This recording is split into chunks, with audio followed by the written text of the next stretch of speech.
is about, but you have never used it, we put a 2.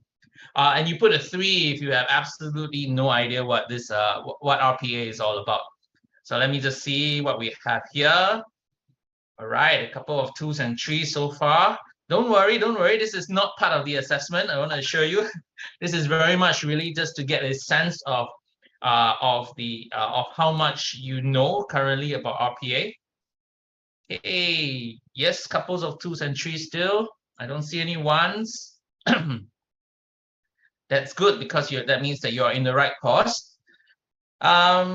Okay, in general, I'd like to set some expectations right before I go into the course itself. You know, as you can see, there are a couple of at least half of our classmates, right, who have never heard of RPA before. So please understand that these courses are designed more or less to also guide persons without any prior knowledge of the technology to get a basic understanding of what it does first. So again, you know, although we focus very much on the risks and applications, right? Before you can understand these risks, you must first understand what the technology is about. So just to set expectations right, and what I will do in this today is to help you understand a little bit about the ecosystem. That means looking at digital technologies as a whole. After we understand what digital technologies are, we will go down to understanding what RPA is. So for those of you who have already a good understanding of digital technologies, you may find Roland, sorry, you're not on mute. It's okay, Just so you don't review anything secret. All right. Okay. So yes. So what I'll do is I'll start the course with, again, just repeat. Start the course with talking a little bit about digital technologies on a whole, so you understand in this spectrum of digital technologies, where does RPA actually stand? That means where does RPA fit in the whole scope or realm of digital technologies? Then I will go, of course, into a little bit about digital technologies themselves. RPA itself, which means to explain to you a little bit of the technology, the different applications of it. So this will be in the second and the third segments, where I'll explain a little bit about the technology and what it does. And of course, we will conclude in the fourth part of the session with the specific risks of these digital technologies. So I will also let you know the specific areas where you need to focus on and focus in on. So hopefully that will help you along as you complete the assessment. Okay, without much further ado, just some very quick ones on the mission of NTUC L-Hub. Of course, you know that we work with L-Hub very much because they are in the mission of transforming people in terms of empowering them to gain work and life skills. I don't have to talk too much about this. You have already attended many sessions with NTUC L-Hub. So I'll just skip right through to myself. So as you know, I'm a Deloitte trainer. So what I do is whenever Deloitte wants to talk about RPA technology, that is where I will step in. Whether it is, and I have taught this class to many different individuals and different settings. For myself, I've implemented technology solutions in multiple industries and sectors, including healthcare, banking, finance, payroll, as well as e-commerce. So specifically, because this course talks about banking and finance, I will draw on some of these specific examples as well from the past work that I've done. I've also had partnerships with various technology partners in the span of my career, and this spans from productivity to cybersecurity to bring solutions to clients. Previously, prior to teaching with Deloitte, I've also evaluated and implemented national sectoral organization-wide digital solutions, especially in COVID. You know, there was many opportunities for me to work with various teams to implement some of these systems. Okay, that's enough about me. Some of the learning outcomes for today. So I did start the session with some mention of with some expectations, right, of how the course will flow. but these are the learning outcomes. At the end of today's session, you will understand how automation is part of an organization's digitization journey. So like I mentioned, it's very important for us to have to understand firstly what this digitization journey entails, what does it look like, and then the role that automation plays, and specifically to automation, robotics process automation. Then of course, the second learning outcome is to discover how RPA and AI opportunities are identified, planned, and prioritized in the workplace. So you get a sense of, now that I know what RPA technology is about, how do companies actually, what do companies do? How do they use RPA in their organization? Yes, I'll share some specific examples with you as well. The examples will help these things come alive and help you understand the risks when we get there. And this is, of course, you will also learn how to evaluate and present the impact of implementing these technology solutions. And of course, the risks associated with doing that. Okay, the cost flow. Really, we will talk a little bit about disruptive technologies as a whole. We will go into utilizing these technologies. What are some of the pain points that businesses are addressing? What is the current state of the organization, of your organization's digital maturity? What are the pain points of organizations? So very much, the flow of this course is meant to bring you through, right? Bring you through, firstly, from the perspective of an organization, how do they approach digital solutions? Or as an economy, what role does digital solutions play today? How are they evolving? What are the trends? Then we will hone in on RPA technology itself. How does RPA technology fit in this whole ecosystem? Then I'll run through with you some specific projects and applications. That means in actual organizations today, how are RPA employed? And from there, when we get to the risks and challenges, right, these things will come alive.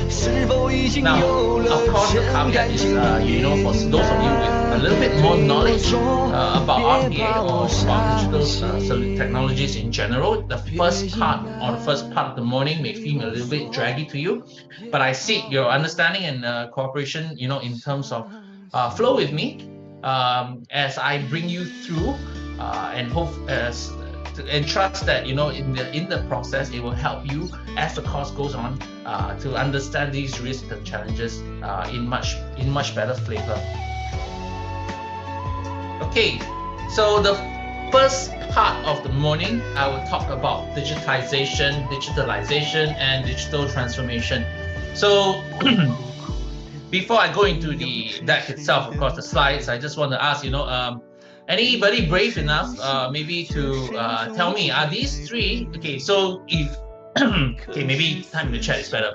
So if all these three things are referring to the same thing, you put a 1 in the chat.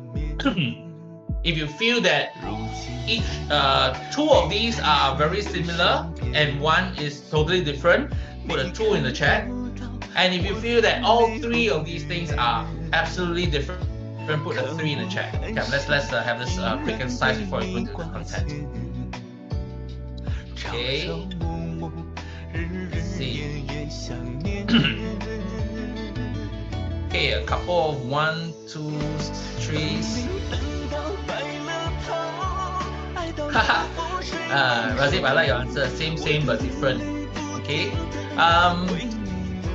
Well, I think the important thing, that's why you see I like to start the course with talking about the ecosystem, because a lot of times, when we teach, right, it's very important, for us to have the same understanding of what we're talking about. I'd like to posit, right, and again, of course, those who have indicated a 3, I'd just like to invite one brave soul, any brave soul, right, to unmute, right, and just talk through what some of these differences are. Anyone, yeah. If not, I'll wait 10 seconds and then I will arrow. Yeah, hang on. Okay, hang on. Okay, so maybe I will have Roland. digitization, let me try okay. I'm not good at Try. this. Don't worry. No wrong answers here. It's got to do with like converting paper records to digital records. Okay. And then what's the difference between that and the other two? Digitalization is, I think, looking at the process of it, and the process whereby you convert a manual system to a ERP or the entire business process from a manual process to all electronic records and going to the central system, either core banking or ERP systems to process your whole business process. Let me try digital transformation. Maybe it's a step more whereby I suppose I may be wrong, but I suppose, let me try. You are trying to transform your whole business into digital, like for example, a bank, right? The traditional bank. Digital transformation will encompass digital bank, which means to say you look at it and holistically transforming your entire business into digital bank, as in you get, like, it's not people going to your outlet, right? You look at processes whereby people don't go to your outlet, and many people, tellers are not there. You use VR, you use things like that to cut down your manpower or to facilitate transactions instead of humans to process these things. You use a lot of AI tools, robotics to run your business, make it more efficient, more productive, and using maybe business intelligence to even look at your results, and then a lot of whole new world of things out there. That's why I think I may be wrong. No. In fact, you are very spot on, Roland. So yeah, in fact, you're very spot on. I'm just wondering if the other students understood. I think for digitization, you're absolutely right. I think it's a very it's very straightforward.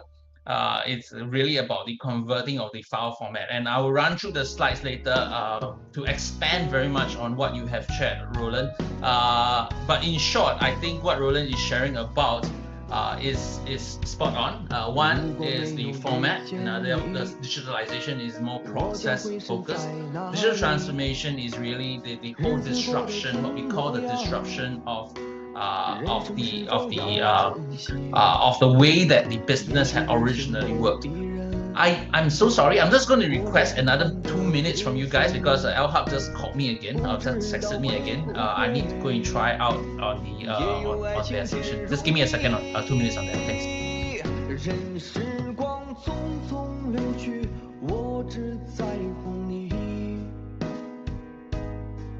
心甘情愿感染你的气息，人生几何能够得到知己？失去生命的力量也不可惜，所以我求求你，别让我离开你。除了你，我不能感到一丝丝情意。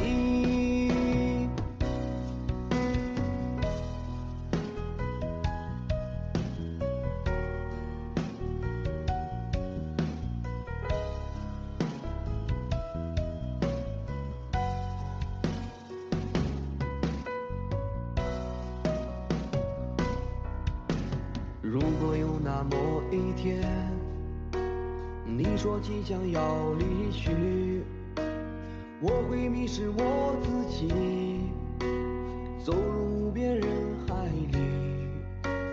不要什么诺言，只要天天在一起。我不能只依靠，偏偏会活下去。任时光匆匆流去，我只在乎你，心甘情愿感染你。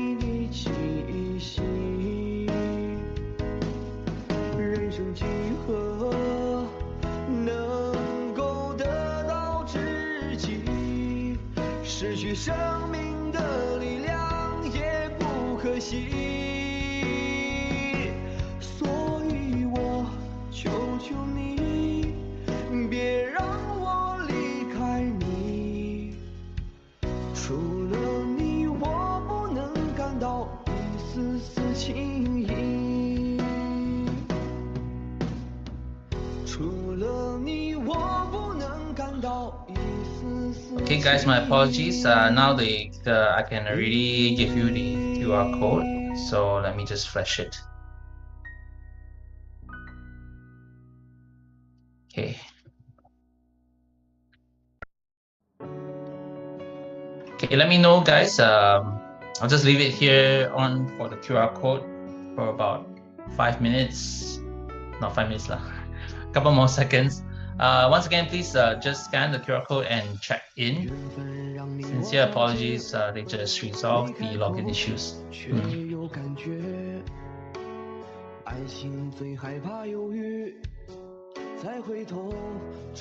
On for more, 10 more seconds. 8, 5, 4, 3, 2, 1. Okay. Let me just check if all of you have clocked in.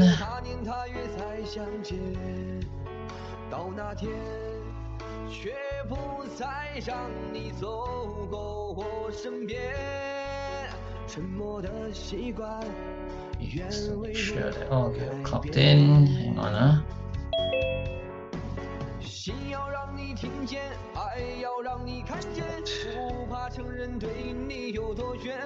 All right, that's great. Let me just complete this.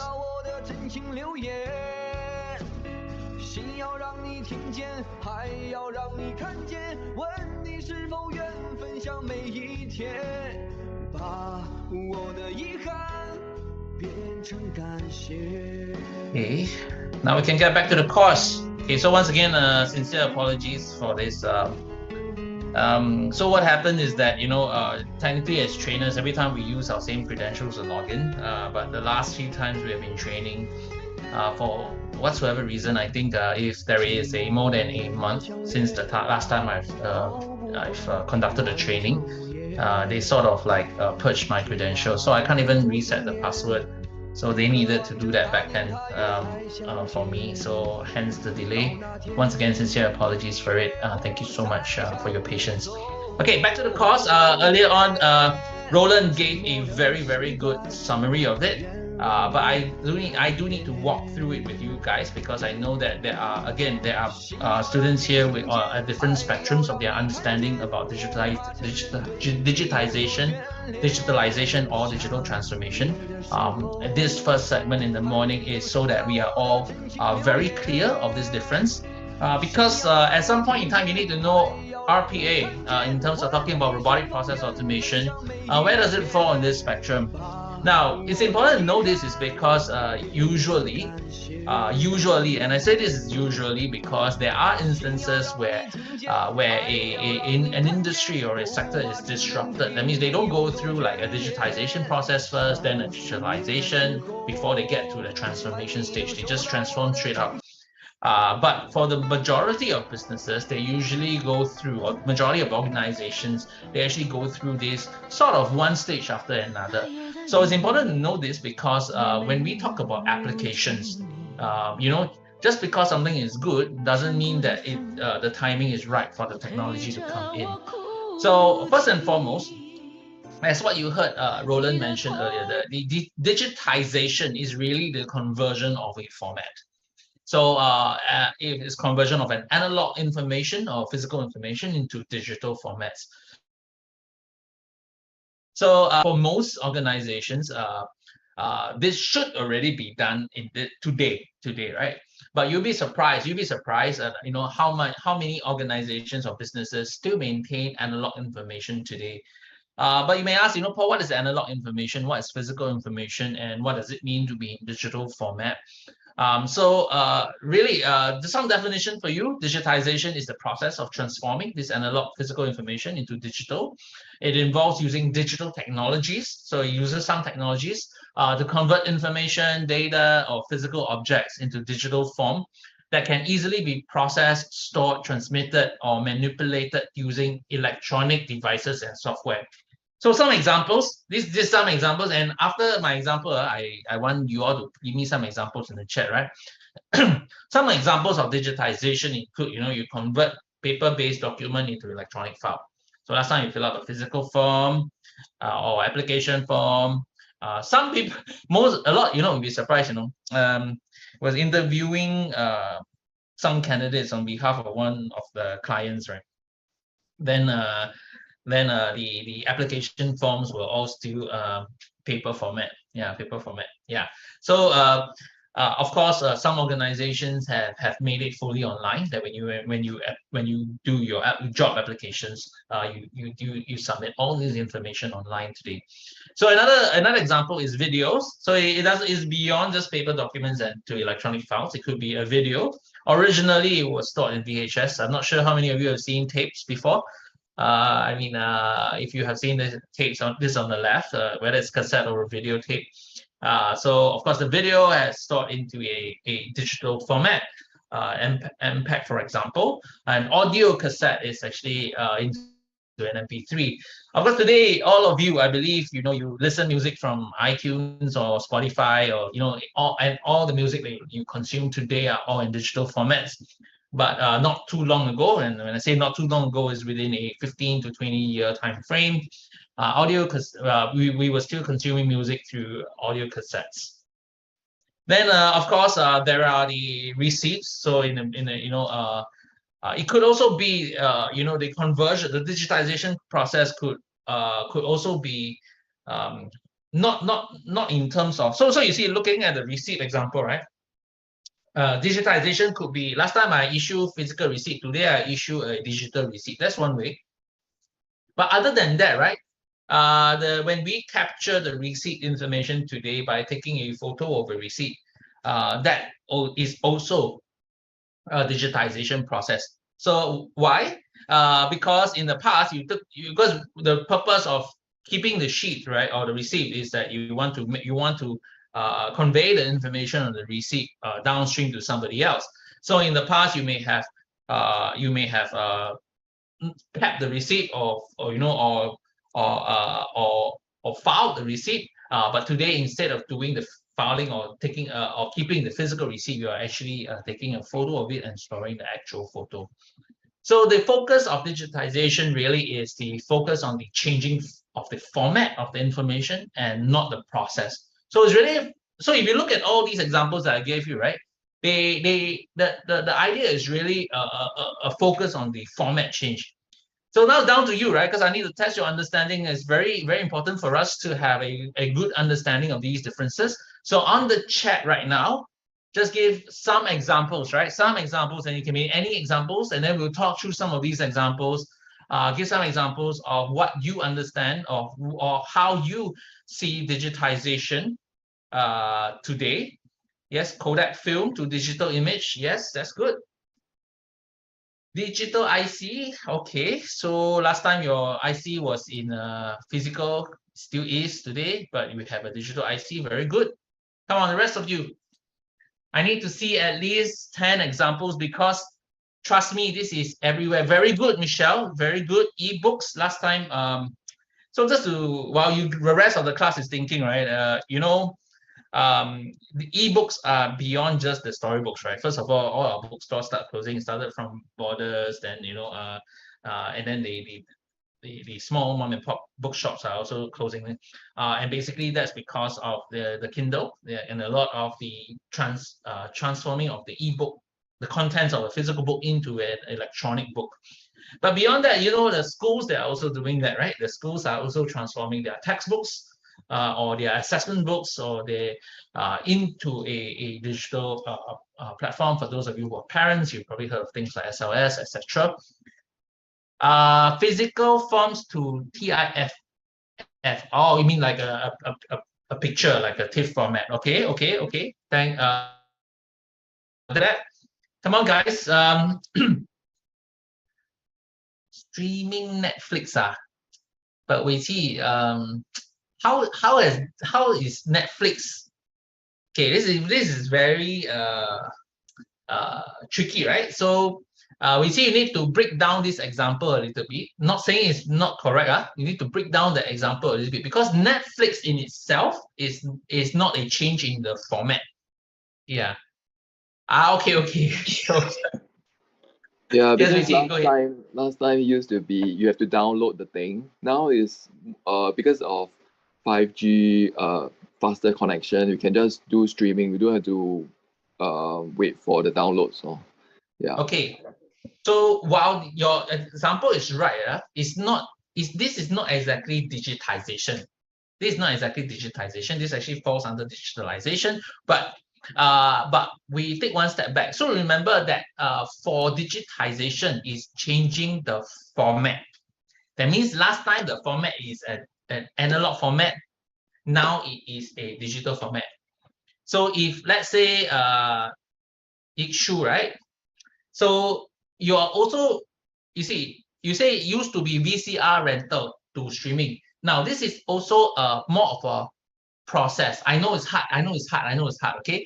Because the information and the content, right, is still very much a VHS to MPEG conversion. So the digitization happens with the format of the film from one form to another form. Okay, so it's not so much the process of how consumers access it, but more of the content itself. Okay, so Grab, Uber for digital transportation. Again, touch on process again. This is how the user consumes transportation. Okay, I know it's a little bit confusing. So Grab, Uber is more digitalization or digital transformation space rather than digitization, because the consumption of the service today is still physical. It means you still get onto the cab lah.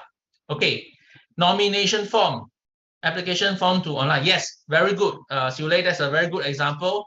The nomination form. Are we referring to the presidential nomination here? Not sure if Sule has any inside information on that whole process. But yes, application forms and nomination forms in general, what they used to be physical, this has really been put to online. Very good, Lisa. I like your example.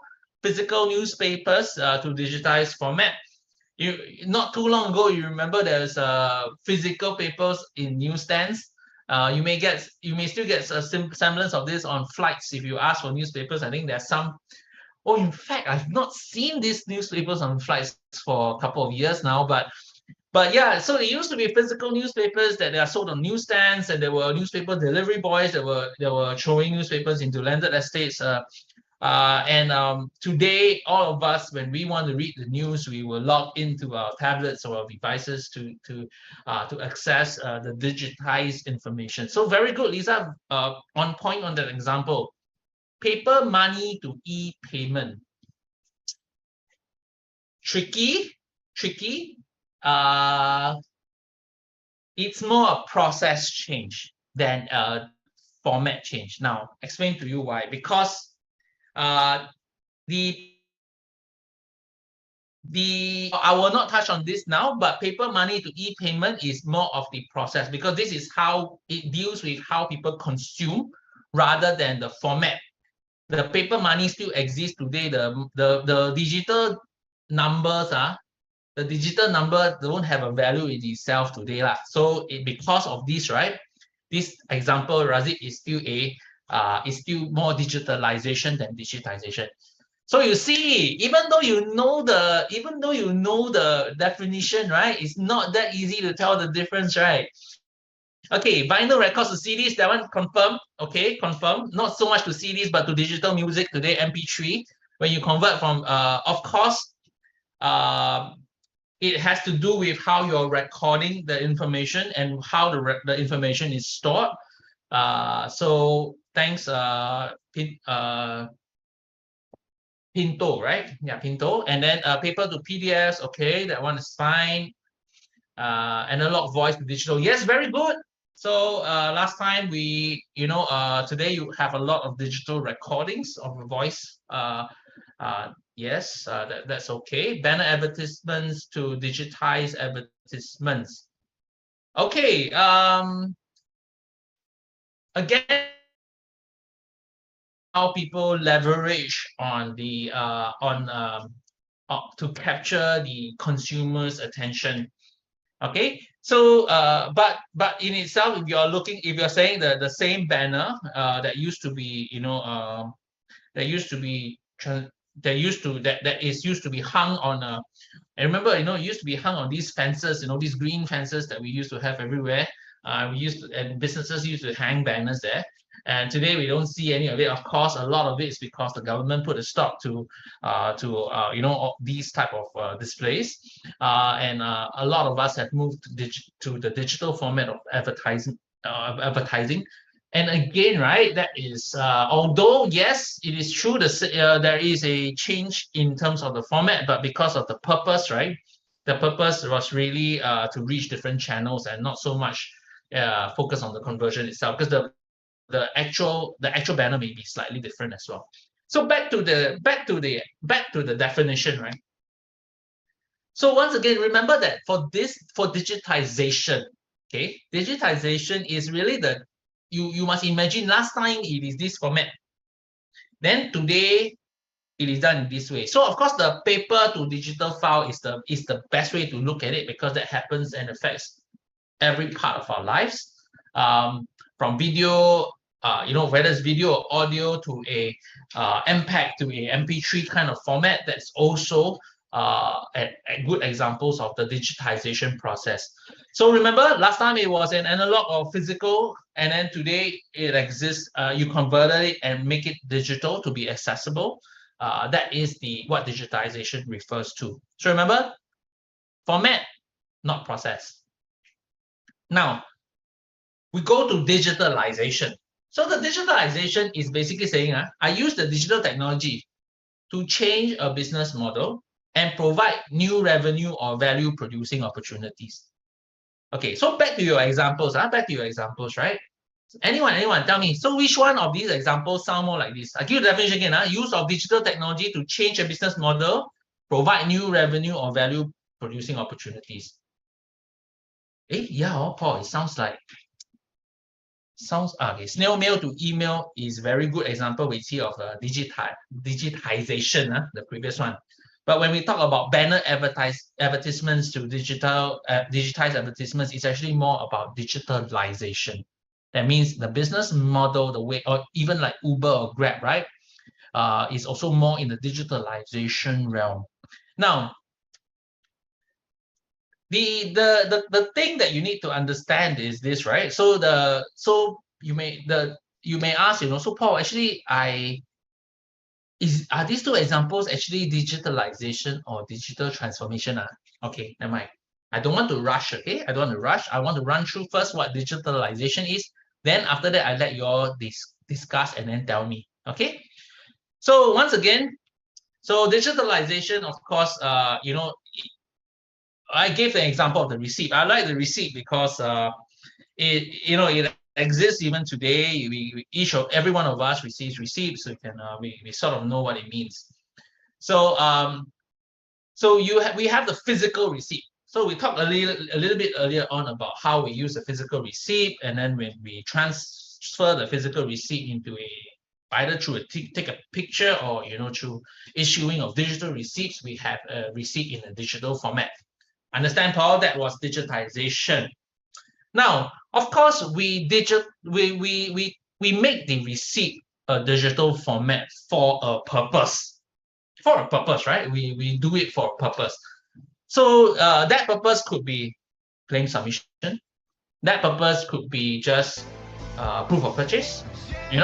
So when these digital formats are put into a business model or a process, let's say, for example, a platform like this, where it is meant to facilitate the claims process, or to submit into Xero, for accounting purposes, then that is called digitalization. That means you have leveraged these digital formats to improve the way that a process or business model used to work. So I'm going to pause here.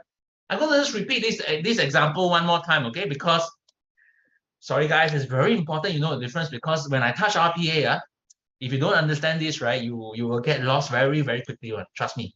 Okay. Online creator. So once again, back to the physical receipt, right? The truth is, You have a physical receipt. Every one of us has it today. We still have it. Oh, there's a Victor Wong. Is that part of your class? Let me just check. Just check. Any of you know a Victor Wong? Sorry. I'm using another account to log in because I need to. Oh, okay, change okay, computer. okay. Yeah, sorry. Okay, sure. All right. So back to the class. Okay, so basically, in the so the example is everybody has physical receipts. So what digitization does is, today I have a physical receipt. Tomorrow I want this physical receipt in a digital format. This happens in many ways. Two examples is I take a photo of it. Once I take a photo of it, a lot of you when you submit claims, you take a photo of the receipt, right, and then send to email. Yeah. So that's one way. That means you have converted a physical receipt by taking a photo of it, so that you have a photo of the receipt. You could scan and send. A lot of you have all these scan and send, right? So you put into your photocopier, you scan it, and then you send a digital format of the physical copy to your email. So that's another example that I didn't talk about earlier. Or it could just be, automatically, right? If you use Xero to issue an invoice, for example, or QuickBook. Okay, I don't sell Xero. Okay, so basically, but I just use it as an example. Then the receipt comes out without being a physical format. It just comes out as a digital format. Now, after you have these things in a digital format, of course, like I said, it's meant to be used to facilitate a purpose or a process. And some of these purposes and process could be, like I mentioned earlier, some examples. It could be for verifying that a purchase has a proof of purchase. It could be for a claims process. It could be for a claims process. So basically, this is where digitalization comes in, when the digital formats are used to improve a current process. So if you imagine, right, without it being a digital format, I'm not sure how many of you actually used to do claims in the past. Any of you pasted a physical receipt on a physical claim form and then get a few signatures to sign off? Any of you have this experience? You just put one in the chat, and then you file all these physical forms in a folder, right? And then at the end of the month, or maybe 3 months down the accounting, when you're being audited, they may ask you to bring this file to them to see. Yes, you see, so many of you have this experience, right? So prior to digitization, that means before you convert the receipt to a digital format, the whole business process, was not only slow, inefficient, painful, but it was also, it took a long time, and it required us to keep storing, and then sometimes they say must claim capital and points. Okay. But for each of us to be able to, we need to store, and we need to use a lot of physical space to store these documents. When it became a when digitalization took over the entire process, you realize that all these things no need to be. Of course, there are some companies or some finance departments which are still a little bit more conservative. They still ask you to keep some of these things. But by and large, most of the time, all the physical proofs are already stored in the cloud. But if you realize, right, a few things needed to happen for this process change. That's why I said that for majority of businesses, right, one happened before the other. So what you realize is actually the digitization has to happen first, right? The digitization will happen first, then the process can be changed through digitalization. Okay. So we come. So after you sort of understand what digitalization is, okay, I understand. Okay, yes, we're leveraging this digital format. I understand your example of the receipt. Basically after I understand this already, can you tell me another example, or can you tell me what's the difference between this digitalization and digital transformation? So now I get digital transformation. Okay. as the word transformation and entails, right? You know, it's really about the impact that is caused by the process of digitalization. That means how this. Remember, we talked a little bit about this as disruptive technologies, right? Disruptive technologies. What is the impact caused by this process of digitalization in an organization today? Now, so I'll give you another example because with examples, I think it's easier to visualize. So this is talking about changing the way that people work. So the impact could be changing the work that people do, more than just a process that saves the cost and time, or the savings in terms of the implementation. So if you imagine I talked a little bit about the work, right? You know, of receipts, the claims process. Now let's talk about filling out forms. You know, our favorite activity. You know, no, I'm just joking. You know, a lot of us hate filling out forms. But in the past, you know, we used to fill out all these physical forms. There would be multiple people within an organization that process the information of these forms. If you open an account with a bank, for example, in the past, you know, you may have a form that is filled out by several departments, you know, and what the person does is that he checks or this, and you know, the information, or he re-enters this information into other systems. So it may take, you know, 7 persons, 100 hours a week to do this.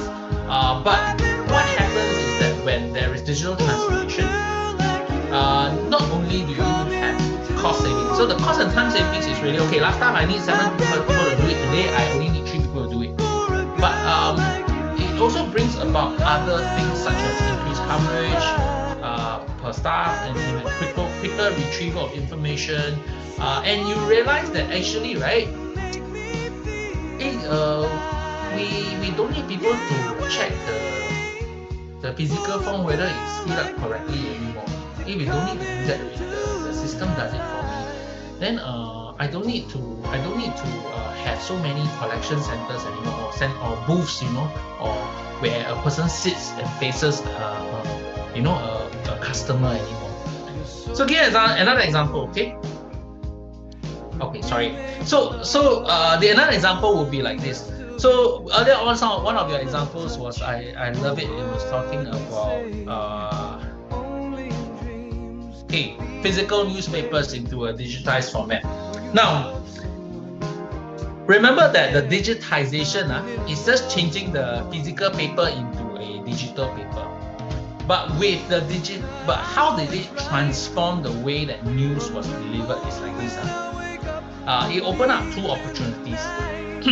One is, I don't know whether impact or opportunities. It has 2 big impact. One is, suddenly I don't need the newspaper delivery person anymore. I don't need the person to throw the newspaper into the landed estates. Today that same person who lived in the landed estate subscribes directly. Another thing that has disappeared a lot from our landscape is newsstands. So if those of you who remember, we used to have a lot of newsstands, and today we don't. So there is an impact, and the impact is beyond just the consumption of information of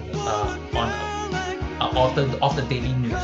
It's beyond just the consumption of daily news. The whole ecosystem, what people do, how people write, the type of writers that you need, the speed of which writers need to be able to provide content to news channels have evolved. But beyond that, if you think about it, today I asked a show of hands today, right? You put a 1 in the chat if you are subscribed to ST. Okay, you put a 1 in the chat if today you personally or your family is subscribed to Straits Times. Put a 1 in chat. Okay? Wow, no 1 yet. Serious? Okay, I see my first 1, which is okay. So my second 1. Okay, so not bad. So we still have 2 people who are subscribed. 2 out of 15 of you who are subscribed to Straits Times today. Now, what is my point in asking you this? My point in asking you this is that if I asked this question 15 years ago, right? How many of you received the newspapers in your home, right? I will tell you 80 to 90% of us will put up our hands. Now, the difference is not that suddenly we don't consume news. We still consume news. If you are on any, yes, thank you so much, Victor. Getting to that point, okay, let me build this up first. It's not that suddenly we don't consume news. For those of you in any gossip chat anywhere, you know that news is being spread, whether we consume it, whether we look at it from newspapers or not. So the other than the fact that there are multiple sources of distribution of digital formats today, the news, once it becomes digital, has also opened up various other news channels to provide information for consumers. Whether or not they are reliable is a separate matter altogether lah. That's why the Singapore government have come up with the whole COPMA thing, right? But basically, this is an example of the transition from a format, which is digitization, which is from physical newspaper to digital format. Then the digitalization, that means the process, which is basically last time delivery boy plus newsstand. Today they subscribe and download. So that is the process, right? To the transformation, which is really about how is about news in itself. Consuming daily news has now changed in shape and sizes such that new laws have to be put in place and to be enacted to help consumers to be able to be disciplined and make sense of what is right and what is not. So far so good, everyone. Everybody understand a little bit about what we're talking about.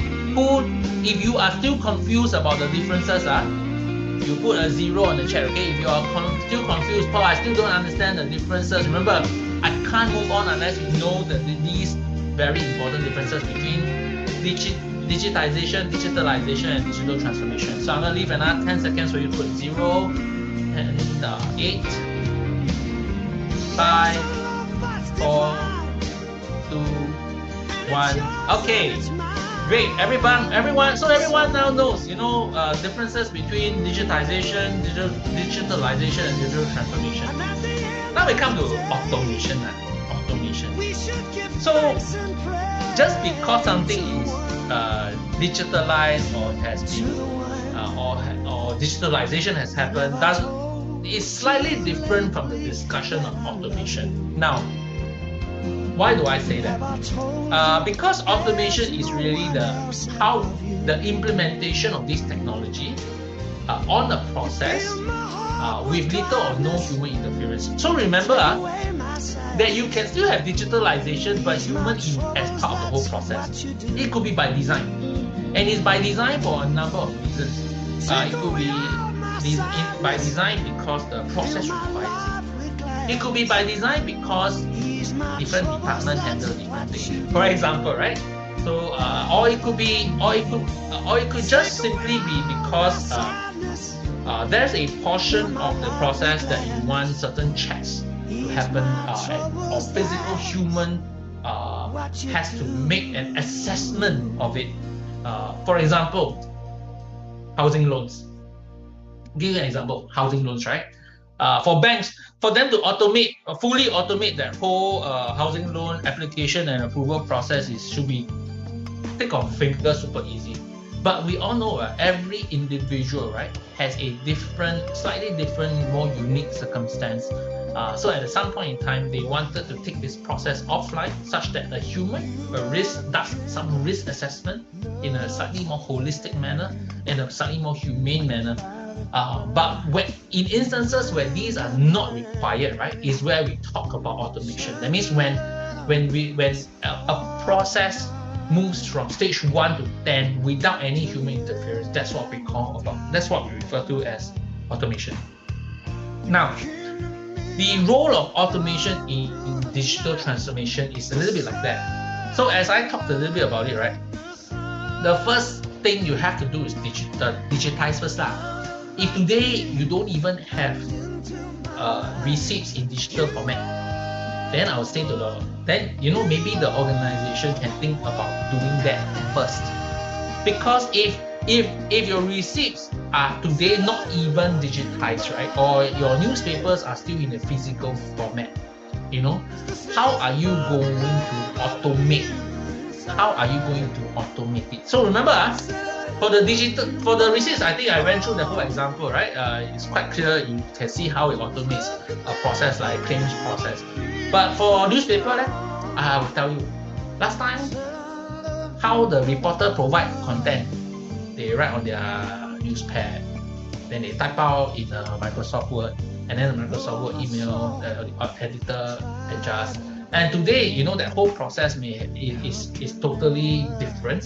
So it affects how the reporters or writers submit content, how content is being approved, and how from approval it goes in.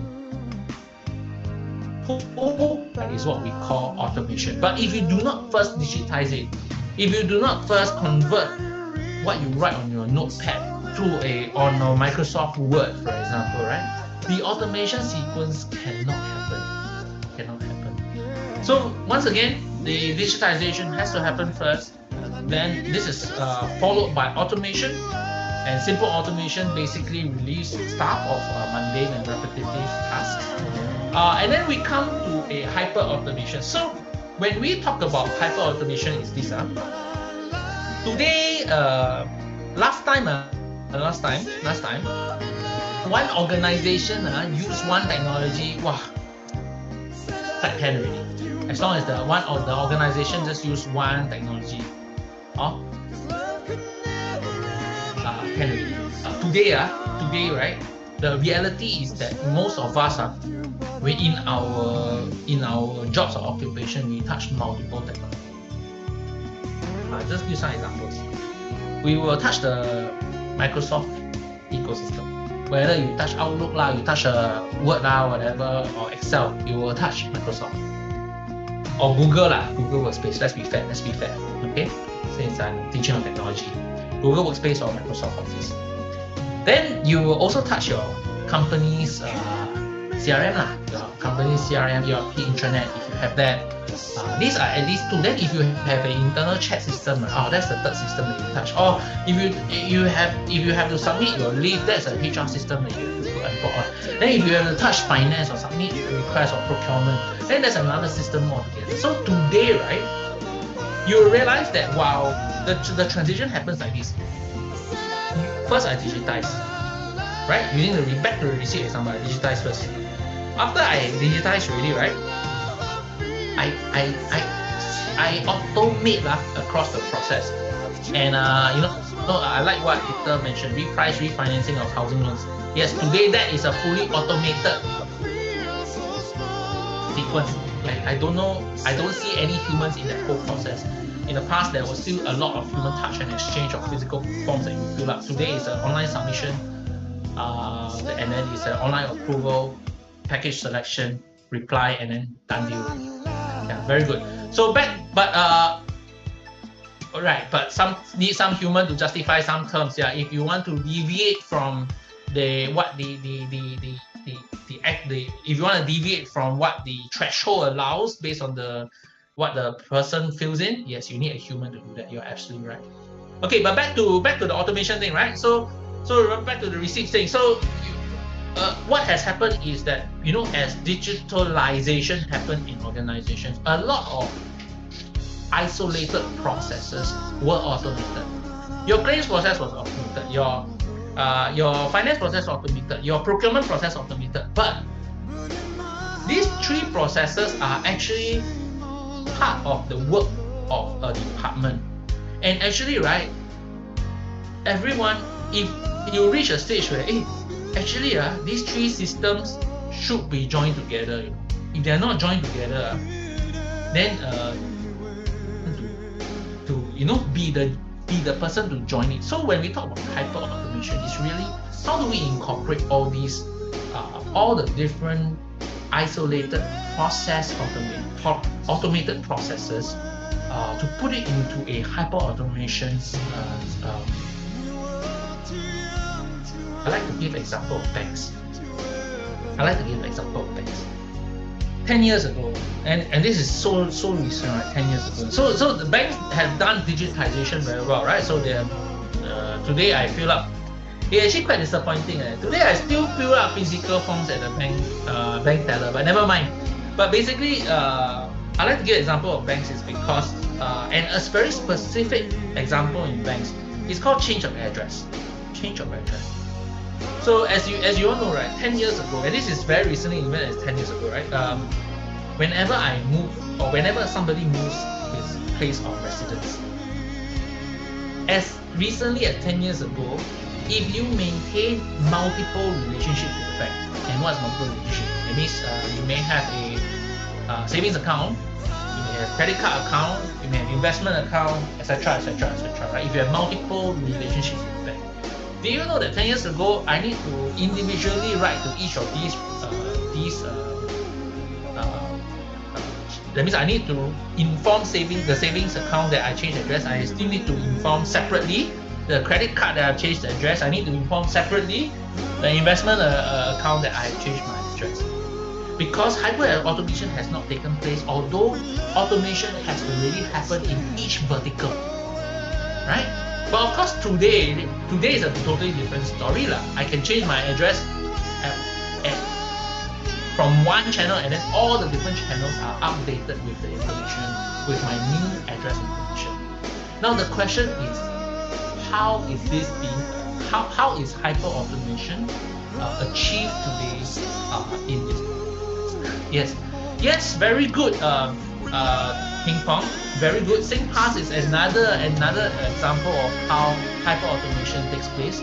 We forget all the time how difficult it used to be, because today we use our SingPass as what we call a single sign-on. So single sign-on is a very big thing, because in the past, right, I think there was a good 10 years that all of us have to remember 20 passwords, 20 logins and 20 passwords, because each government agency, right, has its standalone automation. So to log on to CPF, right? Yeah, CPF has done a great job. They have automated the CPF way, but to log into CPF, right, I have one login and then one password. To log into this to bank, I got one login and one password. To log into this other thing, right, I have another login and another password. Then I'm not joking with you. I'm not sure how many of you have this or remember this experience of having to remember. Okay, or let's not kid ourselves. Write down somewhere all the 20 login and passwords that we had. And what SingPass actually did is to actually consolidate a lot of these things, and that is today what we call hyper automation. And of course, you can also see from this example, right, or the SingPass example, this is a very clear-cut case, of course, of digital transformation. Okay, so everybody, so far so good. Once again, if you don't understand anything, please put a 0 at any point. Why is this slide start? Yeah, I start the slides so that you know that these slides are important. The information in it are important. Please understand and know conceptually how this happens. Okay. Okay. So now question time. So I'm just gonna pick some random examples. So on the left-hand side, okay, I have a. How many of you know what this is? Okay lah, sorry, it's already there already. It's a visitor logbook. You know, when you go into condo or you go into some commercial buildings today, you know, you still see these logbooks. You still feel it. How many of you still have experienced this in the last month? You know, you put a 1 on the chat if you have experience filling up, you know, a visitor logbook. Okay. Okay, very good. So all of you still experience this, right? Now, can somebody tell me, right? Why do we even fill in a physical logbook? What are some reasons why these facilities need to fill up a logbook? Just type on the chat. Why do we fill up the logbook? Have you ever asked yourself, why do we do that? Don't know. Okay, so of course, record purposes, but record for who, Razi? What are we recording? And where does this information go? physical verification. Okay, for security reasons. Tattoo free. Ayo. Okay, contact tracing, yes, in case of fire, yes. So there's a security element to it. Very good, very good. Of course, physical. So the security elements, there's two perspectives on that. One is basically you need to know how many people are in the building, to track the movements of strangers in your facility. You need physical verification, especially for some buildings or some residences which maybe have very high profile people in there. You want to make sure that the people who are going in are legit, not some illegal immigrants that are squatting in the area. Very good. So there's that aspect of it.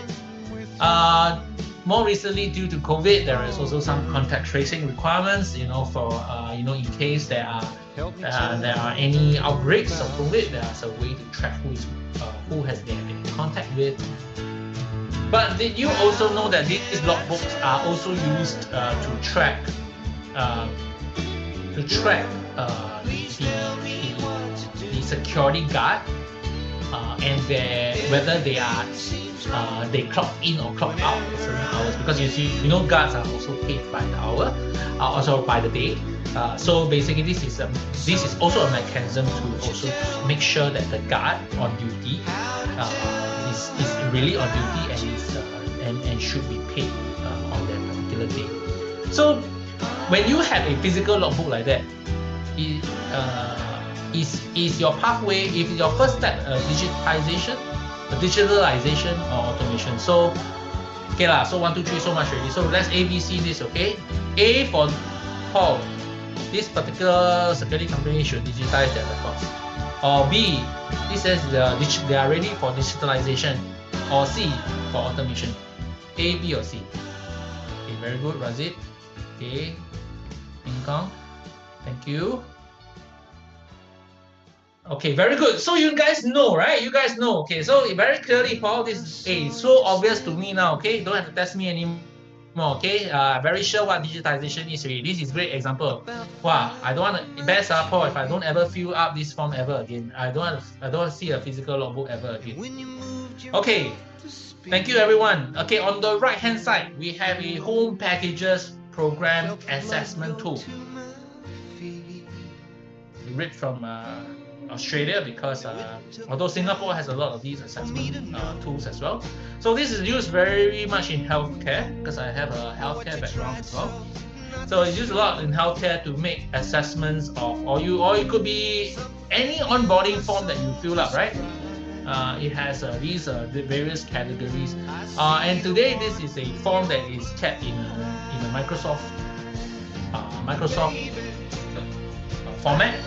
And everybody who goes down, as he.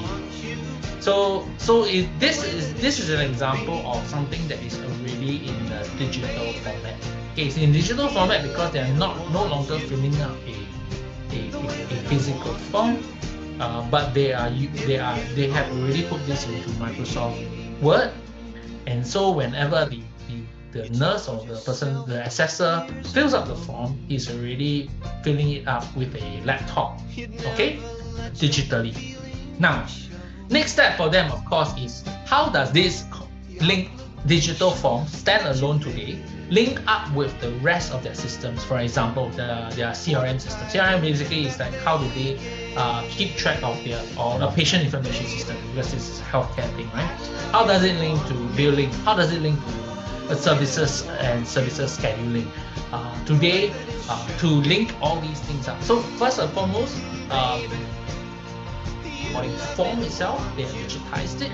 And because it's not linked to the entire onboarding process, if they link it to the CRM platform or the patient information system, that's a digitalization of that process.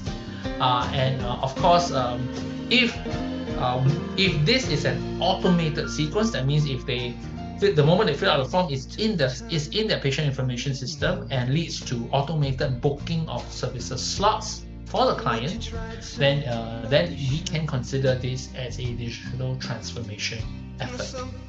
Okay, hopefully we've given you enough examples. So maybe I can have a very quick sharing from you guys right now, right? What are some instances in your workplace, previous workplace is fine as well, or that are highly manual today? This is sharing, so you need to give some information, some background, and who could be, and you need to tell me, best to tell me this is Paul, this is digitized, or you say Paul, this is digitalization, or this is automation. So earlier on, I asked you just for any examples from the entire world. Now I want an example from your previous workplaces. That means, or previous role that you have done. That, you say, highly manual, that could benefit greatly from digitization or automating. Anyone? Hey, if not, I wait 10 seconds again and then I start to enroll liao. Hey, I will call on Rajesh.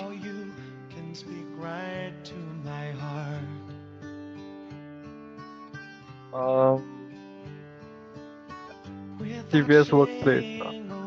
I think it should. I think this is a digitization because it involves inventory management system to replace the manual stocking with a cloud-based one. Okay, so you used to work in inventory. You used to manage inventory in the workplace. Am I right? Yeah, correct. Okay, and then the way you do it is to maybe bring a clipboard around and then count physically and then put a number on it. Is it? Yeah. Okay, very good. Okay, these are great. Okay, so first step is probably digitizing the information. Okay, what does it mean? That means, because I tell you, when you write that number on a clipboard, right? After that, what do you do? You transfer it to an Excel spreadsheet? Yeah. So what you have done? So you just walk through. I mean, I of course I do not know what you did specifically. I'm just imagining it, right? So you use a clipboard, you go and count, you write it on a piece of paper. After that, you go back to your desk, you read off the piece of paper, you type into an Excel spreadsheet, and then after the Excel spreadsheet, you send to a few stakeholders for them to take a look. And then after that, of course, there will be some shortfall, right? Somehow, some got more, some got less, right? Then somebody makes a decision, and then they will adjust in their finance system, write off or something, and there's a write off process for that, etc., etc. Have I described that process a little bit accurately? Yeah, more or less, it's about that. Yeah. Okay, sorry, Rajesh. Please, thank you for being kind to me because I've not worked in that environment. But yes, although I've done a few projects like this, so basically, what you have heard from Rajesh, right, is that his workplace, his previous workplace, he actually had a manual process. That manual process was then digitized through Excel. That means he typed it through Excel, but it was neither automated nor was there digitalization that happened because the whole process was managed manually and through human effort. Then what he mentioned is subsequently they decided that this was too painful, and of course, right, it sounds really painful. But the digitization happened. Yeah, digitization happened. Rajesh converted his Excel, his clipboard numbers in pen to an Excel spreadsheet. That was a digitization effort. But what he needed was a digitalization effort that sewed the whole process together. That means he created they may have created a system. The system will churn an interface. Rajesh will now, instead of putting the count on a piece of paper, will put the count in the system directly itself. System will note the discrepancy. Okay, push the discrepancy up to finance. Finance will decide write off or whatever, and then that will be reflected right away in the accounts. So digitalization has enabled the whole process, or automation has enabled that whole process to have a level of accuracy or a level of expediency that he previously did not have. Okay, Thanks so much, Rajesh. I'm going to have just one more example. I want to request for Alan. Alan, if you could unmute and share your instance. Yeah.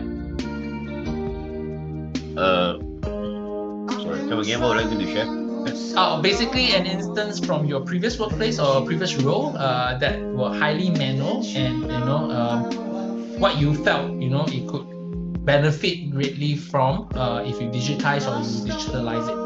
I would say it was the claim. Previously, for all the claims, right, we have to attach all the receipt and submit manually.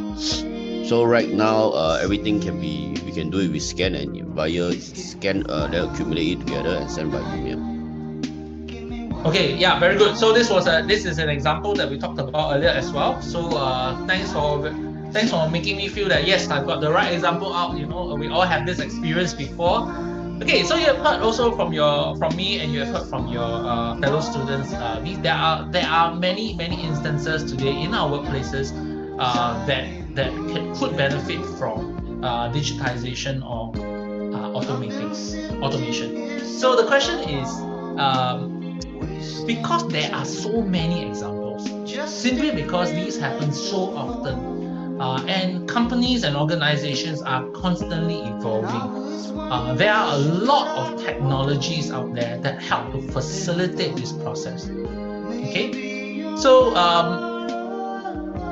one of the things that we need to grapple with is that today, whether we like it or not, or whether organizations like it or not, the first point is that the workforce and the workplace is changing. Now, remember, we only approach it from the tasks so far. That means we have only been approaching it from the to-do list or the things that we are doing, or from the process perspective.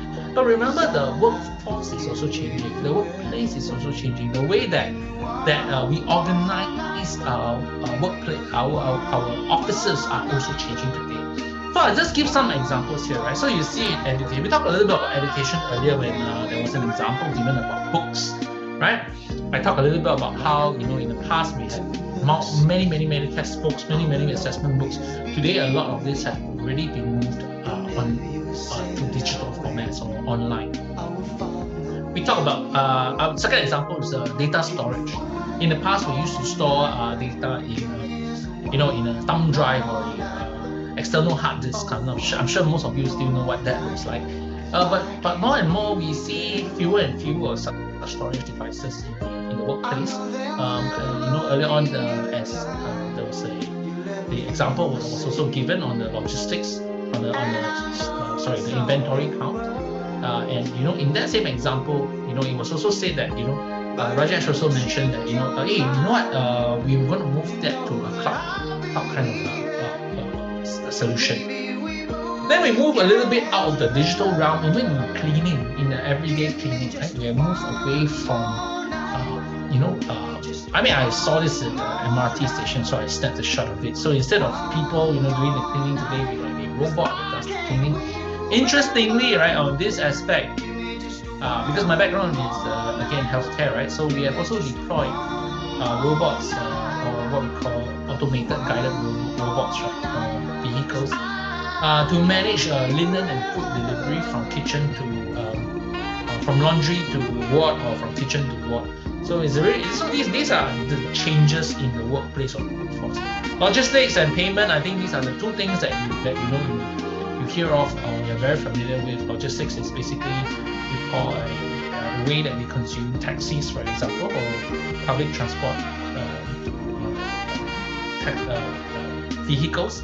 So what we do is today we have a Grab app to order or to basically indicate our requests and our needs. Payment and retail, of course, these are things that you already know today. We whether it's through Apple Pay or Samsung Pay or whichever phone that you have, there is a payment.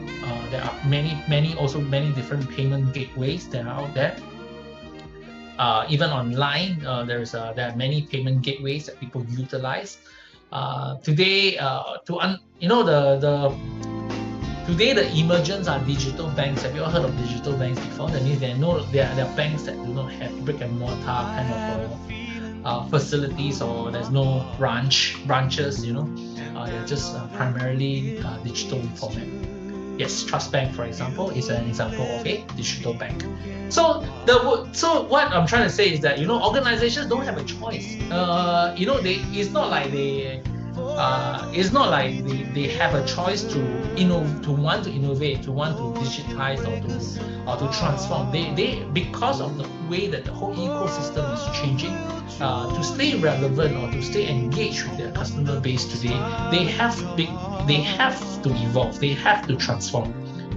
The other thing to note is that technology alone does not deliver value. So remember, I talked about the example of the bank, right, and the changing of addresses in the bank. So I mean, a lot of my examples are focused on financial institutions because of the nature of the course, right? So, but if you need other examples, please just let me know. We can talk through it. You can share on the chat. I can talk through it a little bit more. That's not a problem. But technology alone does not deliver value because there are some instances where technology actually causes us more issues than it solves,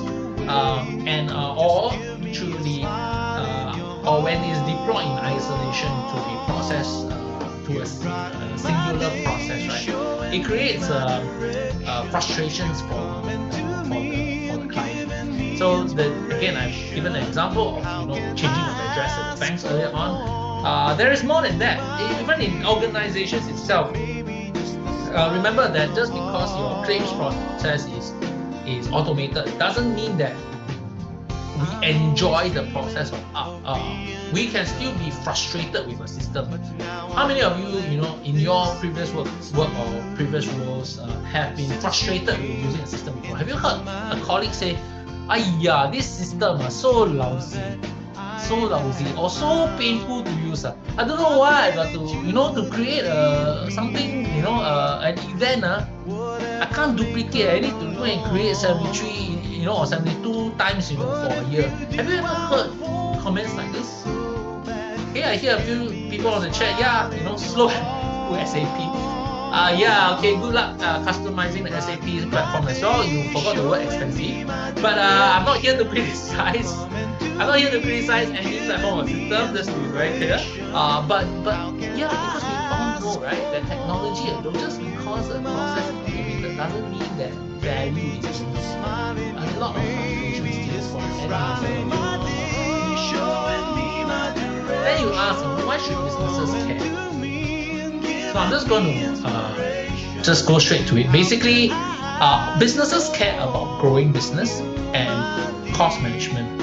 So digital solutions that grow the business are focused on expanding the reach. So we talked about newspapers earlier on, right? With physical newspaper, I will only be able to reach the people or estates where there is a newsstand, for example, okay, or estates where there's a 7-Eleven that people can buy the newspaper. Okay, but when they have implemented digital solutions, they can now reach all sorts of people. In the same way, right? In the past, an advertiser, right, a person who wants to advertise on the newspaper, in the past they may have to talk about how much space you want to take half page, quarter page.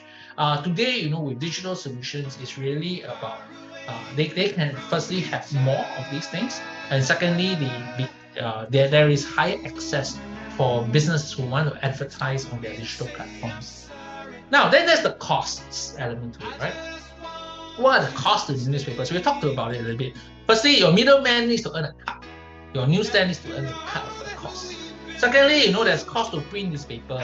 The paper, then you need to do color separation, then you need to do a few runs and few rounds. Then a lot of cost in terms of checking, for spelling errors, etc., etc. Yeah. So there were a lot of costs. All the costs involved in distribution also. Remember, the newspaper had to go from your printing press to the distribution points or to your delivery boys. And with digital solutions, they have managed the costs by making it a subscription-based kind of solution. So businesses always care about growth and cost cutting. Now, so this first part is really talking about this first part segment is really to help you all understand two things. I think the first thing really is differences, the key differences between each of these, how businesses start to automate or to achieve digital transformation, and why they do that. Like I mentioned, a lot of times it's not like they have a choice. It's not like they woke up one morning and said, okay, let's try something new. But it's really because the whole ecosystem has already evolved and changed, and they have no choice but to be ahead of the curve or to be together with the curve to stay relevant. The second part is really the introduction to these disruptive technologies. So now you understand the differences, right? And you have really, now that you've understood the differences, I want to talk a little bit about the type of solutions. And this is where I will start to introduce many different types of technology. And this is where RPA comes in.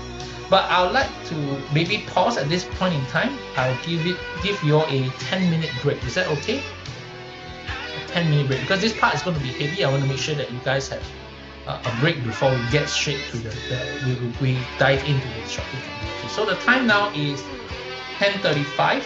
Let's all be back by 10:45. What I'll do is I'll share a timer on the screen, and then I'll see you back here later. Okay, 10 minutes. Okay, I'll see you back later.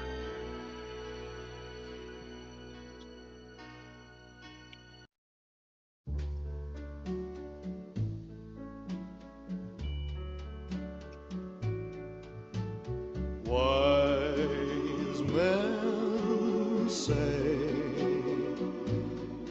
only fools rush in.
can tell by your eyes that you've probably been crying forever.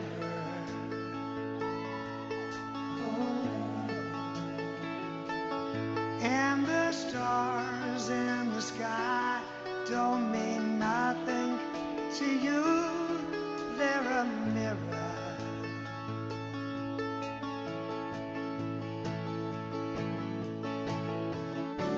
And I don't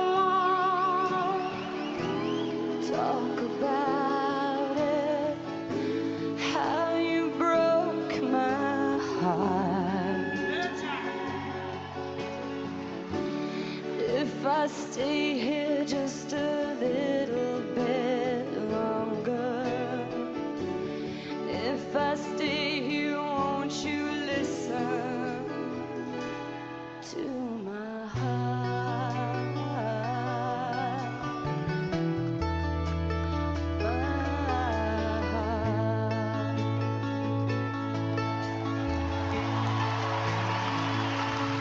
If I stand all alone, will the shadows hide the colors of my heart? Blue for the tears, black for the night. Fears the stars in the sky don't mean nothing to you. They're just a mirror.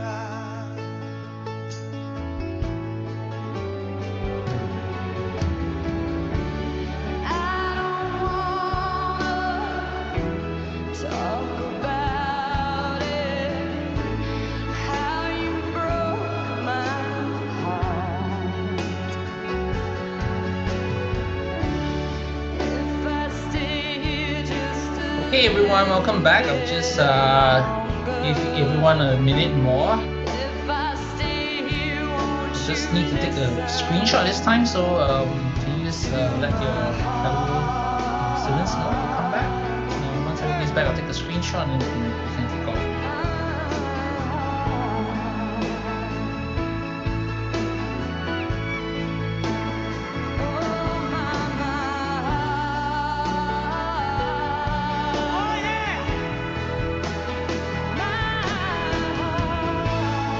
This old heart crying for ya, dying for ya. Okay, we're still waiting for a few individuals. Roland, Sally, Sin Fong, and Ping Pong.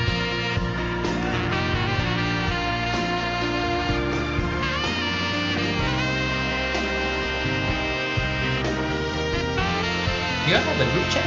You all have a group chat, right?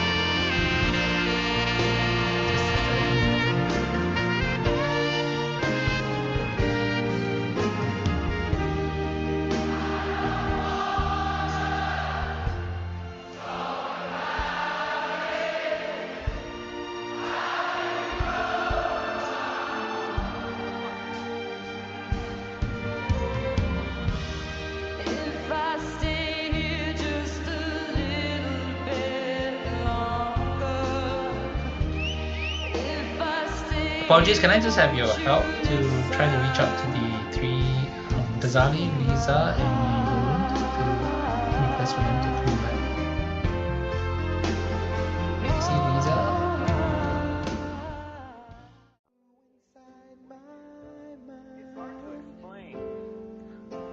And in my dreams I've kissed your lips 1,000 It's been a times. long time since I've been on a date. I sometimes see you pass outside my door. Hello, We'll wait another minute. is it me? If you can help me to try to I get can them to see log it in, in it'd your be great. eyes. Thanks so much. Again, I can see it in your the smile. official. I'm sorry for all these seemingly like trouble. It's taken, as you know, every half-day blocks. But when we do the submission, there is actually after every break. So yeah, unfortunately we have to do it.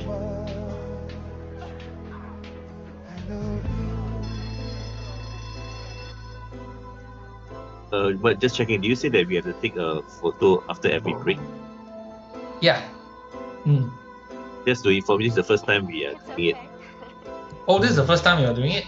After every break. Normally is morning, before lunch, after lunch, and before end of the day. I see. I see. I don't know. For some reason, for my classes, I've always submitted every break. But no problem. I don't want to hold you guys back as well. But besides the point, I think Roland and Ghazali have to be around. Yeah, you know what I mean. So there's the submission, and then there's I'd like them to be around. Is there any? Do you know any reason why they may not be around? Alright. Okay. Alright. I tell you what. Maybe for those of you here, you just switch on your videos. Okay. Hi, Roland. Yeah. We just and then we'll just proceed on to the session. Okay, very quick one. Everybody look here now. I'm missing Ik Shu. Ik Shu, are you around?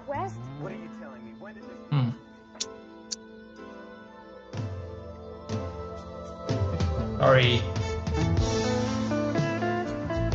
Now these are the pain points of a online session, right? Okay, come. Never mind. Let me just take a screenshot anyway. Don't want to waste everybody's time. My issue just came back. Okay, come. Issue, can I take a screenshot? Everybody just look back here again. 1, 2, 3. Okay.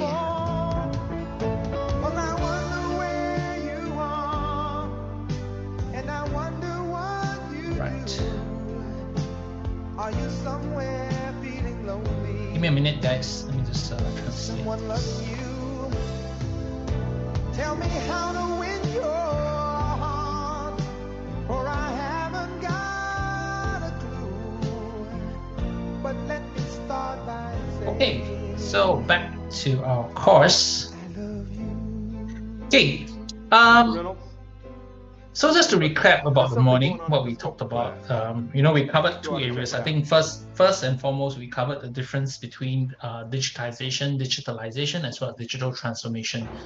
And again, I explained the reasons why we need to, why you need to know the difference is because firstly, it affects the stage. That means at what stage is the organization at? At what stage? What are their considerations? What is their first step in terms of employing or embarking on any digital solution? Then we talk a little bit about the why, right? Basically, why should businesses actually care about transforming digitally? I posited to the opinion that actually there's really not much choice because the entire ecosystem, the entire society at large is actually evolving in that direction. So they have to change. For this second portion of the lesson today, until we break for lunch, I'll talk a little bit more about the different disruptive technologies and the big question about why do companies automate?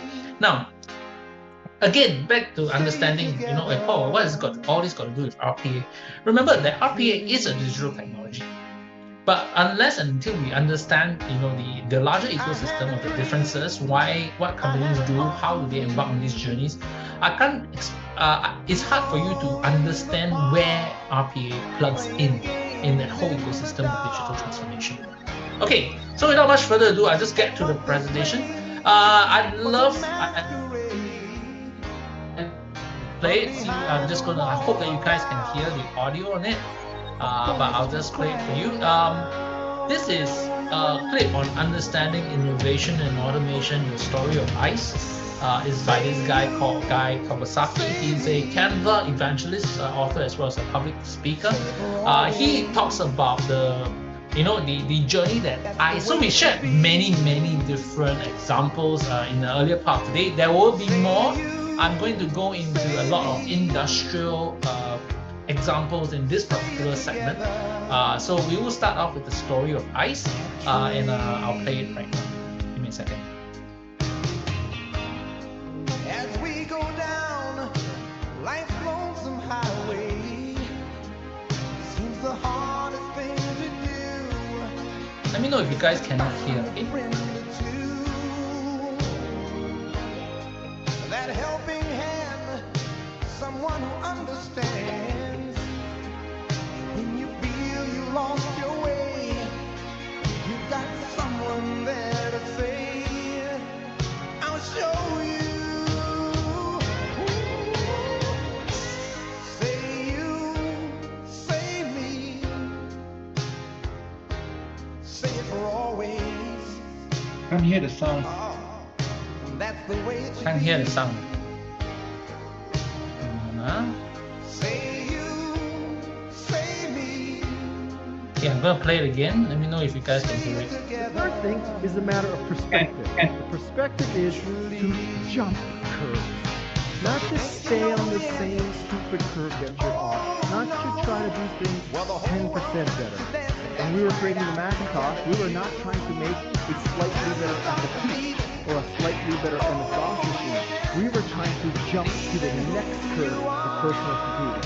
The greatest example of this occurs in the ICE business. ICE 1.0. In the late 1800s, early 1900s, there was an ice harvesting business in the United States. This meant that Baba and Junior, during winter, would go to a frozen lake or a pond, cut blocks of ice. 9 million pounds of ice was harvested in 1900. Their idea of innovation was bigger horse, more horses, bigger sleigh, sharper saw. But it was fundamentally wait for winter, live in a cold city, cut blocks of ice. 30 years later, we have ICE 2.0. Now we have the ice factory. Major technological breakthrough. It did not have to be winter. It did not have to be a cold city. You froze water centrally and delivered it via the Iceman in the ice truck. Imagine the breakthrough this was. No more limitations by climate, no more limitations by season. You could have an ice factory. 30 years go by, we have ICE 3.0, refrigerator curve. Now, it's not a matter of can you freeze water centrally, can you put it in a truck, can you deliver the ice to people. Now, everybody could have their own personal ice factory, a PC, if you will, a personal chiller. The very interesting story about all of these curves is that none of the organizations that were ice harvesters became ice factories, and ice factories did not become refrigerator companies, because most companies define themselves in terms of what they do, not the benefits they provide. If you define yourself as we cut blocks of ice out of lakes, you remain an ice harvester. If you define yourself as we freeze water centrally, you remain an ice factory. If you define yourself as we make a mechanical gadget called a refrigerator, then you stay on the refrigerator curve. Great innovation occurs when you get to the next curve, when you go from telephones to internet, when you go from daisy wheel printer to a laser printer to 3D printing. Great innovation occurs on the next curve. Okay, yes, indeed, great innovation occurs on the next curve, and this was just really to stamp home the idea, really that disruptive technologies are all around us, and for a lot of organizations, if they feel that if they do not innovate, if they do not automate today, they will run into the problems of that will face in traditional businesses, such as what you heard earlier on from Guy Kawasaki in the business of ice. Now, to continue in examples, in terms of how to why organizations automate in the lead up to the different disruptive technologies, I want to share another example. So remember, we were all talking about examples of from paper to e-catalog, from paper to digital digitization, from digitization to digitalization, from digitalization to basically a digital transformation. So this is another example from the industrial side. So again, I'll provide different examples, but I'll land on the finance examples as well. So using tools and hardware as an example, industry first sold products through providing samples of actual products to users. That means when they want to sell a power drill, they had to go to the different countries, to different construction areas to provide the actual samples for people to use, or they relied on advertising. That means it could be billboards, could be, a pretty girl holding a drill and a poster to get consumers to travel to stores to purchase these items. Of course, the challenges back then were very much in terms of logistics, costs incurred with sample distribution, and most important, you may travel all the way to the construction site to give a sample, but it doesn't mean that there is any guarantee that the product will be bought. So the industry, of course, they thought about it and said, yeah, you know what, this doesn't make sense. Travel, my salesman will travel thousands and thousands of miles, to incur thousands and thousands of costs, and there's no guarantee of sales. Then the industry, what it did was it digitized. So it took all these physical products, it took a picture of these products, and they started to sell them in catalogs. So they put together catalogs, what you see on the left here. But remember, they were still paper catalogs, right? So the paper catalogs, and they sold these paper catalogs through distributing the catalogs. Instead of distributing the tool itself, they were distributing the catalogs. Now, while they solved the issues of bringing all, the salesman no longer had to carry an entire suitcase of samples, when instead, these catalogs that we could flip through and see the specifications, there were still challenges of logistics. Then you shift it from the salesperson to the photography, printing, shipping, and distributing of these paper catalogs to sales channel and consumers. Then, of course, there was this digitalization. So digitalization happened in the industry. Meant that they now converted this digital information already on e-catalogs on e-commerce platforms. So this allowed them to be automated through the process of selling, from product listings to sell out through introducing online payments on their e-commerce sites. So it impacted not only the way that products were sold, but workers who were involved in sales, receiving invoices, payment processing, all their work was also disrupted in a sense. So on a broader scale, of course, you are familiar with this, because today we have many, many platforms. I think in Singapore alone, you have your Lazada, you have your Shopee. Internationally, you have your Amazon, Etsy. There are many, many different platforms today, or e-commerce platforms today, that consolidate products and sells these products for purchase. So this is an example, again, another example of how you walk from the digitization to all the way to digital transformation that disrupted the industry. So we went in from company-based kind of disruptions to a sector or an industry-based kind of disruptions. Another example would be paper to online forms. So we talked a little bit about that. So all these are just meant to stand home the point, really, that of the differences between and the journey that these businesses take. Remember, I talked about it as a journey, right? That means it's really one, then from digitization to digitalization, from digitalization, then to digital transformation. So this is another example. So forms, we talked about it earlier as well. We use paper forms to capture information. We used to fill out forms like this. Oh my goodness, so many boxes. Challenges, of course, were filling, legibility of handwriting, accuracy of this information, and best part of it is physically transferring forms. So remember, the front desk gives you the form, he fills it up. The front desk physically takes this piece of paper back and then couriers it to another department for the other department to actually work on the forms. So there's a lot in terms of challenges when it was in the paper format, and I'm sure that most of you are very familiar with this as well. Now, the transition to move from paper forms to digital forms, of course, you have today many different form platforms such as Google Forms and Microsoft Forms. So now I'm going into the technology a little bit, okay? So remember, they use our paper forms. So now there's a lot of solutions that allow you to digitize this information through creating an online or digital form. Now, once you have these digital forms, of course, I'm sure many of you have used a form building software before, whether it is Microsoft Forms, Google Forms, or there are some bespoke forms, form builders out there, like Cognitor Forms is another example. I'll run through some of these examples later. But as you created these forms, right, and if you have been actively creating such forms in your workplace or in your role at the workplace, the challenges will then proliferation of a number of these forms. So, for example, I talked just now earlier on in the morning session, I talked a little bit about how there are proliferation of systems, right? So last time there's one system, then now I have 20 systems in a department. But the same thing happened to forms. So initially we created one form, and as I created more and more and more of these forms, I suddenly ended up with 25 forms for just one person alone. So the question is that, while we automated, so this back to the point, right? While we automated a single process, but it was not integrated with other sub-processes, because the information of these forms were also needed to be transferred elsewhere. Sometimes it is to a database, sometimes it is to a client processing or a client information system, and sometimes it could be for billing purposes. Or sometimes the task could be to kick off another series of tasks from the information in these forms itself. So the question then becomes, as we digitize these things, how do we automate the digital formats across different isolated processes?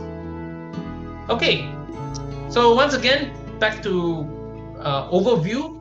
So you have paper forms, went from digital forms, and then we talked a little bit about some digital tools to create these forms. So if you're familiar, this is Microsoft Forms, this is Google Forms, and then this is an example of a third-party Cognito Forms. And today, these form builders are very powerful. You can actually even incorporate signatures on it. Okay, then of course, from digital tools to create these forms.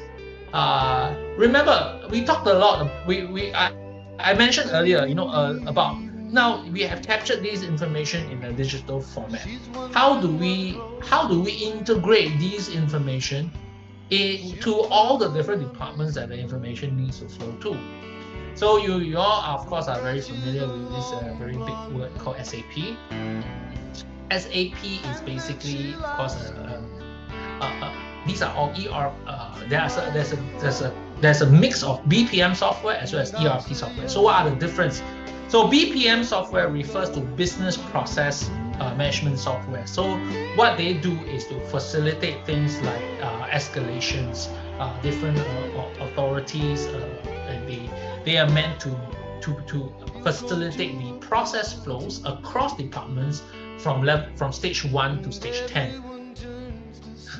Okay, Razif just mentioned gyro payment applications still use manual forms. Yes, some things are harder to change. Yeah. Okay, verification. The magic about verification right now, Razif, is that with the SingPass, the verification is through the SingPass validation. But anyway, back to the example, right? So then other than BPM software such as One Paper Lane that you see up there, there are also ERP softwares. ERP softwares are solutions that cover various functions from HR to finance to sales in one ecosystem, in one platform itself. And many of you mentioned the SAP system. Of course, there are downsides to its ability to cover many different functions. And the downside, of course, is that, well, it's going to be painful for someone. Now, the reason why this is going to be, why I say that is because every solution is purpose built. It's purpose built for a specific, function. And of course, the function can be repurposed. For example, I have a client who uses Salesforce, and for those of you who are familiar with Salesforce, you know that it's more like keeping track of your of a customer base. But this particular client uses Salesforce for keeping case files of their counseling clients, and these clients that they have so they repurpose the software. And while the software, any software, remember, if you ask any software developer, right, can we do this? Question mark, right? They will always tell you, can. It's just how much it costs to get it done. And whenever you hear something like that, right, and a lot of organizations, they do, and I'll explain to you why later, right? But basically, when you hear this, it means that yes, of course, we can repurpose this particular module to suit your workflow. Of course, I can have a front-end form. I can use Salesforce to create a front-end form instead of using Microsoft Form, instead of using Google Form, instead of using Cogito. I repurpose Salesforce to give a front-end online form that once the person fills in the front-end online form, channels into the Salesforce system. Yes, I can repurpose it. Yeah, the question of course becomes like, does it make sense for the organization? And when it says, does it make sense? Does it make sense from cost perspective? Does it make sense from a time perspective? That means how long does it take for you to do something like that? Now, then the other question is, of course, Salesforce is not purpose-built for forms, right? Perhaps Microsoft Forms is an example of a purpose-built solution. That means the developer built Microsoft Forms or Google Forms, right, for the primary purpose of form collation, form creation. Whereas for Salesforce, the developer is saying, yes, we are able to repurpose this. Now, then come to my question: why do organizations choose one or the other? Now, organizations choose to repurpose software such as ERP or BPM software such as Salesforce and SAP because they have this idea of a single ecosystem approach. Remember, I talked about proliferation of form, proliferation of system, right? So if you are the architect or the CTO of this organization, you say, yes, Paul, I believe that we should rationalize the number of systems that we have in our organization today. And I'm going to eradicate all these forms. Instead of integrating them, I will just use one software. I'm just going to use SAP, and my SAP will handle everything. Don't worry, I know it costs a lot of money. I will just pump in the money so that I can have seamless integration of information from start to finish. So that is the vision, of course, or rather the hope or aspirations of a person who wants a single system to connect, to be able to facilitate all transactions and all functions. Now, on the other side of the fence, we have purists, okay, who say, hey, actually, you know what?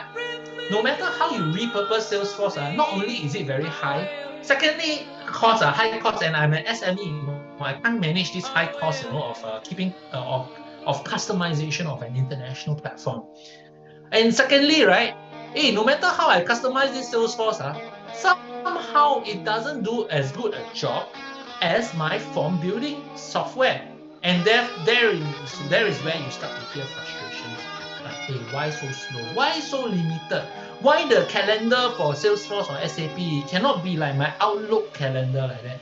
Huh? How come like that? Why is it so lousy? So we start to have certain expectations because of how well the purpose-built solutions today are actually achieving that specific task that we want. And for this second group of people, right? For this second group of businesses and clients, they talk a little bit about, hey, there are many ways to integrate information without sticking to just one platform or one solution for the entire organization. For example, why can't I still use the Microsoft form and then I just integrate the form entries into my Salesforce system?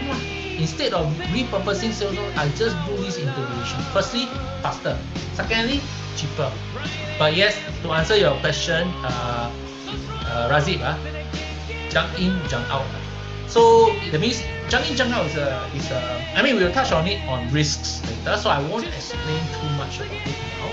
But basically, when the person says jump in, jump out, means that today, if a system is fully automated, and of course, in scenario 1 where it's totally under one system, or scenario 2 where they want to have purpose-built systems to be integrated, you still run into this same problem, okay, where if the person doing the data entry misspells his name, unfortunately, that's what we refer to as jump in. Means the information that's input is inaccurate, and this inaccurate information will flow to the rest of the ecosystem because the entry itself was wrong in the first place. Now, so this is where we start to touch on. Okay, so remember, so there are two instances, right? One instance you say I just want one system to do everything, including my form building. Then the other point of view is that no, we should use purpose-built systems so that it doesn't cause so much frustration okay, so there's many reasons, right? Firstly, it doesn't cause a lot of frustration because of familiarity. So sometimes frustration is caused because of we are unfamiliar with the platform. Second is that if you are in the business of hiring people, I can tell you it's so much easier to find people who knows how to use Microsoft Form vis-a-vis finding somebody who knows how to use Salesforce to create forms, because that is a custom solution. So, and then of course thirdly is that cost is very different. Your Microsoft Form comes free with your Microsoft Office, whereas the Salesforce, to customize it, then you still need this per user license. Okay, so if you're in the second group where you feel that, hey, you know what, let's just keep it to purpose-built systems, and then we integrate this purpose-built system by what I call on the right-hand side here, desktop data automation. Now, there are a few brands there. I don't want to talk too much about these brands because I want you to understand the concept of it, not the brands itself. So these are robotic process automation, or RPA brands that utilize what we call software bots. And I'll go into all these definitions later. And the purpose of it is really to integrate information. For example, in this particular case, to automate the information from Microsoft Forms into Salesforce or into SAP system, because they feel that these are better ways, or is better to use purpose-built solutions to carry out the specific tasks. Now, remember that when they do this, there is also a change management element to it. If, for example, today you want people to stop using Microsoft Forms and use a Salesforce to create a new form, your workers or the staff need to relearn a new system. But when they apply a desktop automation into that whole sequence, to the staff or to the worker, there is no change in their process. It's just that the automation happens back end through the integration method. Now, if you ask me, Paul, is RPA the only way to integrate information? Of course, the answer is no. There are many approaches to it. And as I go through the course, I will explain to you what are the different approaches that are as well. Okay, let me just check the chat. Okay, integrating different systems has also high security risk costs. Now, not wrong, but by and large, I would say this is not a cybersecurity cost. I just want to be very clear on that, right? But since this comment was brought up, the security, of course, the more systems or more solutions, okay, rewind. Each platform and solution has its own security, data security, philosophy, and the way that it guards its technology against data security.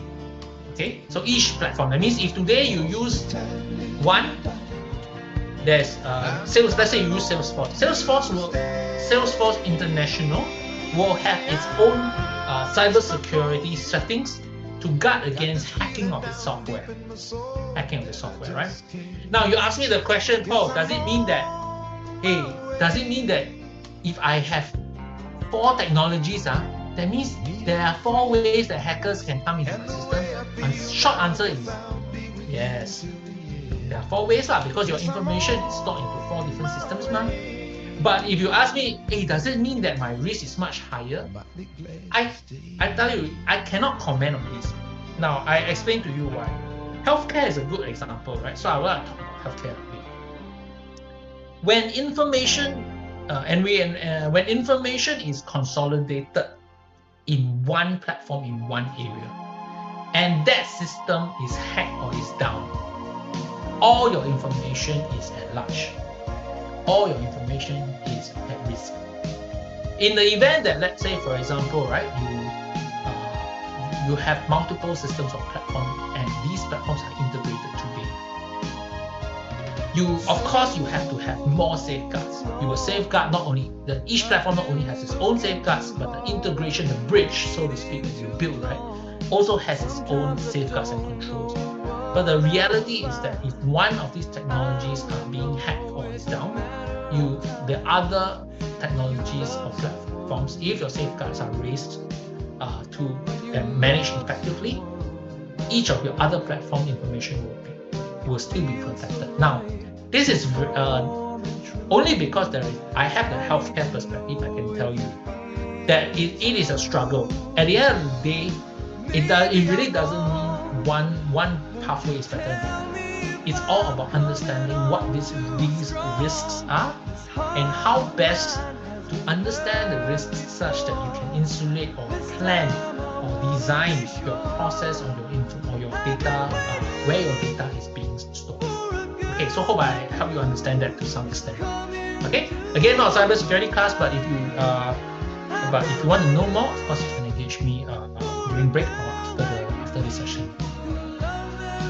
Okay, so now we're going down straight into the different technologies. You have got a glimpse of it. You sort of have a understanding, an idea about what RPA does vis-a-vis the ecosystem of how organizations want to handle their data and information. So of course, in recent years, we have seen the science and technology impact business strategy and product development, these general statements, and we have been witnessing different emerging technology. And I think that, in this particular course, right, you will touch on various emerging technology as well, such as blockchain, and 5G and all that. So the idea of this particular segment is more to join the different pieces together. Before I go into RPA specifically. And of course, many of these technologies have disrupted the way that businesses operate. And I gave many examples, along the way as we walk through the course together in the morning, examples of disruptions to the way that businesses operate. Not only businesses, but in terms of entire sectors, right? When you hear about the story of ICE, when I brought you the example of industrial tools, and how technologies have disrupted or forced these sectors or business segments, not only companies, right, but entire segments to innovate. You will have many other examples that you shared earlier on, whether it's from Grab or the newspapers. Entire segments are being disrupted by technologies. Okay, so how has technology evolved? So now the technology has evolved from coding to low-code and no-code user platforms. Now, it's important to understand this, right? Because when we touch on RPA, today RPA has gone through the very same journey as a lot of these technologies. Okay, what this means is this. Maybe just out of interest, right? Any of you know how to code? Yeah. If you know how to code, maybe you just put Y in the chat. If you don't know how to code, don't need to put anything in the chat. But if you know the code, just put in the Y in the chat. But meanwhile, I'll just continue sharing. So when I first started out, maybe almost 20 years ago, this DW. Anybody know what DW stands for? Maybe you can type in the chat if you do know what DW stands for. Okay, I don't see anything right now, so I'm going to review the answer very soon. Oh, wait, got answers.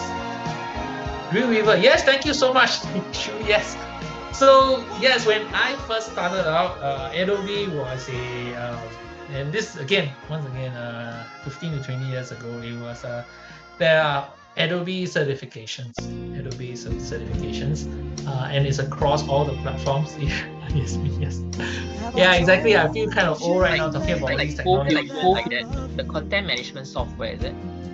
Okay, so before it, so Dreamweaver is basically a CodeFusion is like is content management systems, but Dreamweaver is a little bit more basic than that. So after Dreamweaver came all the content management systems. I have Joomla as an example here. Joomla and Drupal at that point in time. All these are all more than a decade old.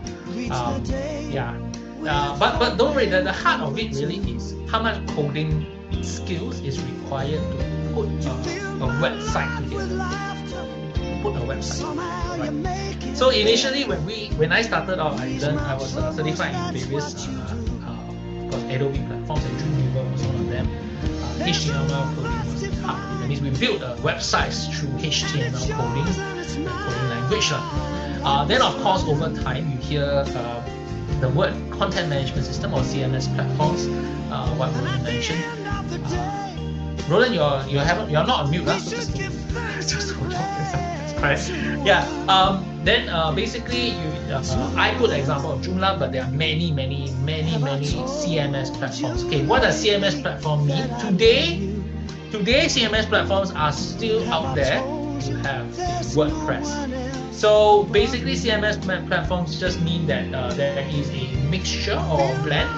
So just like how property, got residential and commercial, and then there's the mixed development, right? So the CMS platforms are actually platforms that actually allow for both the mixed use of pre-coded. Pre-coded means there is like drag and drop kind of functions to be mixed with HTML coding if it so requires further customization. Now, of course, initial technology or initial CMS platforms will start with maybe 20% pre-coded, 80% still need coding. Then it slowly moved to where it is today in terms of WordPress, which is probably 80% pre-coded and 20% coded. You still need some form of coding, whichever language that you are proficient with, to customize the site. Then, of course, you move from the CMS platforms like Joomla and CodeFusion that you heard earlier on to a Wix platform. Today, of course, many of you will, maybe some of you with websites, you are already yes, very good. Yeah, a lot of applications of Dreamweaver, and but it's not history lesson, guys. Okay, but important thing is the transition. Can we focus on the transition? That means long time ago, right, 15, 20 years, we have like 100% coding. Then we move to like a mixed kind of a hybrid kind of a CMS platform where there are pre-coded and coded coding functions, and to where we are now today, Wix, you can actually have a full-fledged Wix platform, which is all more or less pre-coded functions. Adobe Dreamweaver web design. Okay. Wix is what? This is develop and design. Yeah, Wix? Correct, Victor. Thanks. What is Wix? What is Wix? Oh, Wix is the way that people end consumers today, they build websites. They don't need a single they don't need any coding knowledge at all. Fully drag and drop CMS platforms. Fully drag and drop. No, this is just to show you that how technology is evolving, because RPA followed the same journey. So remember, the focus here is the journey. The journey. Remember the journey from coding, low code to no code.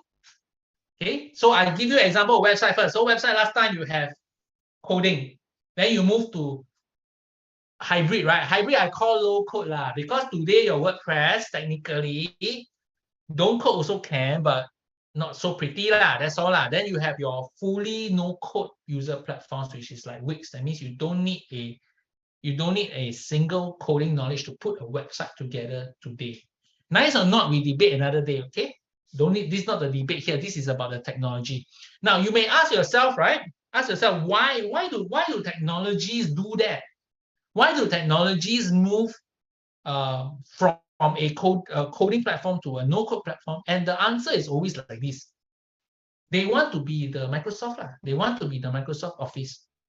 In a sense that the more people that can use the technology, the more accessible the technology is, the more subscribers they will have over time, which will lead to higher revenue and all that. So this is how technology. So I give an example from website. So website from coding to low code, or gradually lower and lower code, to today what you have a no code website building platform. Then, okay, maybe you say, okay, Paul, enough of websites Let's talk about some other example. Maybe only website affected. No what you see AI and ID. Okay, of course I won't ask you the same questions now. These are basically Illustrator and InDesign. Free. Okay, it's not exactly free, Victor. There's subscription, but yes, you're absolutely right. It's simplified and very easy for See the keywords here, non-IT people. That means you don't need to know a single, know how to code to do that. So your small business who wants to have a website, right? You want to build it yourself? If you want to build, make a brochure. Yeah, but we're talking about build website. Okay, website. Okay, hey, guys, I need you to focus on the journey, not the technology. Okay, the journey, not the technology. Okay, so likewise for marketing, right? I'm not sure how many of you are familiar with Illustrator or InDesign. Usually, in the past, we use Illustrator a lot for posters or for packaging design. The reason why we do that is because Illustrator works on a. So most of you would know Photoshop, right? Photoshop. Just very quick technology, right? So if you lost, I need you to repeat. Just say, Paul, just type the word repeat down there, okay? And I'll repeat this, okay? But I need you to understand a little bit about the differences and in the technology itself, because all these will be mirrored in RPA. So your Photoshop deals with pictures. Okay, whenever you deal with pictures, or art, as Ikshu put it, pictures, you are dealing with pixels. Pixels are the way that your TV, your monitor screen, or your laptop screen works. So the idea about pixels is as you drag the picture or as you zoom into the picture, there will reach a certain point where the picture will look pixelated, right? Pixelated, because when you capture a picture through or using Photoshop to edit the picture has a finite number of pixels. Now, when a designer wants to make a big billboard, right? A billboard like hanging from one end of Takashimaya to another, for example. Can you imagine that if they use pixels to put that picture together, that picture will be has to be really very sharp. And of course, 20 years ago, right? The cameras are not like 20 years later now, where if you still choose to, you can still have that level of sharpness or photo quality to be able to. Hey, are we still on the free weeks? Yeah, okay. But back to Illustrator, right? So what a lot of designers do back then is to create designs. Illustrator means to be able to draw designs, to illustrate designs on a palette. And for these designs, because they are drawn, they are called point-to-point technology. Point-to-point technology allows for it to be for a picture to be expanded without any degradation. That means without impacting the granularity or the pixelation of the picture itself. So a lot of poster designs, a lot of product packaging in the past, they use the AI to facilitate. Then there's InDesign as well. InDesign are used very much for periodicals and magazines, or to put together books together in the past. So of course today, so back then you need to be familiar with the technology. You need to be able to know how the functions work, how to work with layers, how to crop, how to crimp. But today, right, a lot Canva has if I'm not sure how many of you are familiar with the platform Canva. Canva has made it very accessible for any one of us. So remember, just like Wix, right, the whole idea behind these marketing or design platforms is that, hey, let's make it as accessible as possible so that more and more people will be using my platform, subscribe to the platform, so to be able to, and of course, in doing so, they hope to be able to dominate the market in that particular space. So once again, all technologies, right, and these are just two examples, but all technology want to help us to journey from a coding to a low code to eventually almost like no code user platform, right? So that accessibility can be enhanced as the users use the technology in their day-to-day work.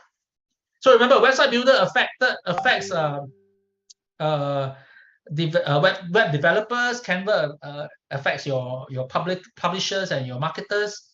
Now, what's next? Okay, sorry, this is digital design. Okay, what's next? So to give you a little bit more understanding about why, of course, people do. So on one spectrum, you understand why the technologies do it. But on the other spectrum, why do the consumers do it? It's important to know this, because again, all this will be mirrored back to RPA. Okay, all this will be mirrored back to RPA. So for off-the-shelf solutions or Canva, right? Basically, they tend to be affordable. So one of the key considerations is, in the past, I still remember 20 years ago, I need to buy the whole Adobe Creative Suite. That time, $2,000 to $3,000 for the whole suite. But of course, the good thing is that once I buy the suite, I use it forever, forever in inverted commas, right? Because the technology keeps changing. There's version 2, 3, CS4, CS5. And we just got to keep paying money to upgrade the version. But in general, when it comes to a cloud-based subscription model, it becomes more affordable to the person in the street. To the extent that, from what you see in the chat, right?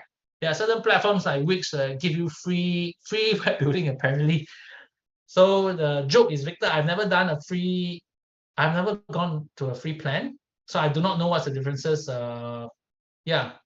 Between that and a subscribe service. But I think when we buy the package to start working on the project, it includes the hosting as well as the I think some added functions or ability to design multiple domains. Okay, but anyway, back to this. So affordability is definitely one reason. The second is community learning, and this is more important than we realize. What is community learning? So you see on the right here, right? So there are actually tutorials in YouTube, right, that teach you, hey, how do you use Canva in this situation? What happened? So beyond YouTube, right? Of course, YouTube. I feature YouTube now because it is increasing in popularity.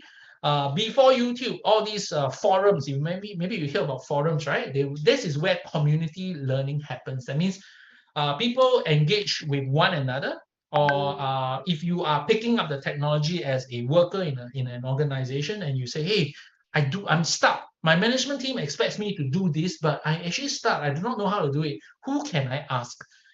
It started off with forums where you can just throw a prompt statement there, and then the community will come back and say, you do this, you do that, you do this, you do that.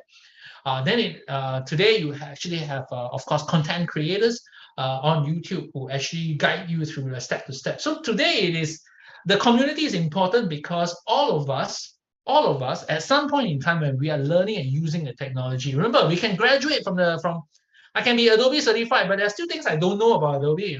It will always happen. Simply because I may not be using certain functionalities all the time. When it comes to a point in time where I need to use it, I would like to learn how to do it, and the community affords that kind of learning experience. Now, of course, easy to use. So the user interface today, if you click through the Wix platform, right? I think there's a high interest among all of you about Wix. So if you click through the Wix platform, you will realize, hey, actually, the user interface is quite easy. A lot of drag and drop, literally, like the CMS platforms have evolved to a nature that is so easy to use. Vis-a-vis, if you launch an originally the palette, right, on Dreamweaver, you start from empty canvas. Oh my goodness, that's and you start from your first line of code, right? I tell you, it's kind of painful in comparison. Then, of course, appealing interface. Then a few things you need to think about, of course, with off-the-shelf solution is the support. Who is going to, other than the community, does the technology provide you any support? Of course, like all technologies which are off the shelf, there is not fully customizable. That means, for example, a good example would be your social media. I'm not sure if many of you use Facebook or you're the Instagram kind of generation, but literally, right, you can't go, if you want your picture on the right-hand side or the left-hand side instead of the middle, right, you can't do that. It's not fully customizable because the moment that each of these platforms change it for you, it changes it for the entire ecosystem. Then, of course, somebody mentioned earlier about data security. Each of these softwares, of course, will have data storage compliance. Whether that is strict enough for you, that depends, of course, in the industry. So what may work for retail may not work for example, a higher, more critical industry like healthcare. What may work for healthcare may not work for less increase the level of criticalness is military, for example. So as you go higher and higher into the requirements of the data security, the compliance become more and more an issue. And of course, in the subscription-based solutions, the cost always increase with the scale. That means the more people, the more licenses you need, the more licenses, the higher the cost. It's not like in the past where I buy. So I told you the example of 15 years ago, 20 years ago, I bought a Creative Suite for $3,000. But when I buy that, it can be used by multiple people within the same organization. So that's what it means. Okay. So again, some examples. So you have your website builders, some examples of off-the-shelf solutions. Then you have your office productivity. Office productivity like your Office, Microsoft Office, the Google Workspace, and Smartsheets, if you've heard of it before. Finance and billing, you have things like Xero, QuickBook. Just some examples. So now, the next one is basically other emerging technologies, of course, are your ERP and BPM solutions. I talked a little bit about this. This will go in earlier on, and I'll go into a little bit more detail down here. So of course, it's ERP stands for Enterprise Resource Planning, and then of course it plans and manages the business process. ERP solutions provide data integration as well as collate together business process flows. So you look at it, right? In an organization, any organization of a decent size, actually, even if you are a small organization, you may have each of these different facets. So in the past, right, each of these are managed by individual systems. That means, for example, your inventory, you have your own inventory management system, standalone one. Then you have your human resource, you got your own HR system, standalone also. Purchasing, you have your own purchasing system, standalone.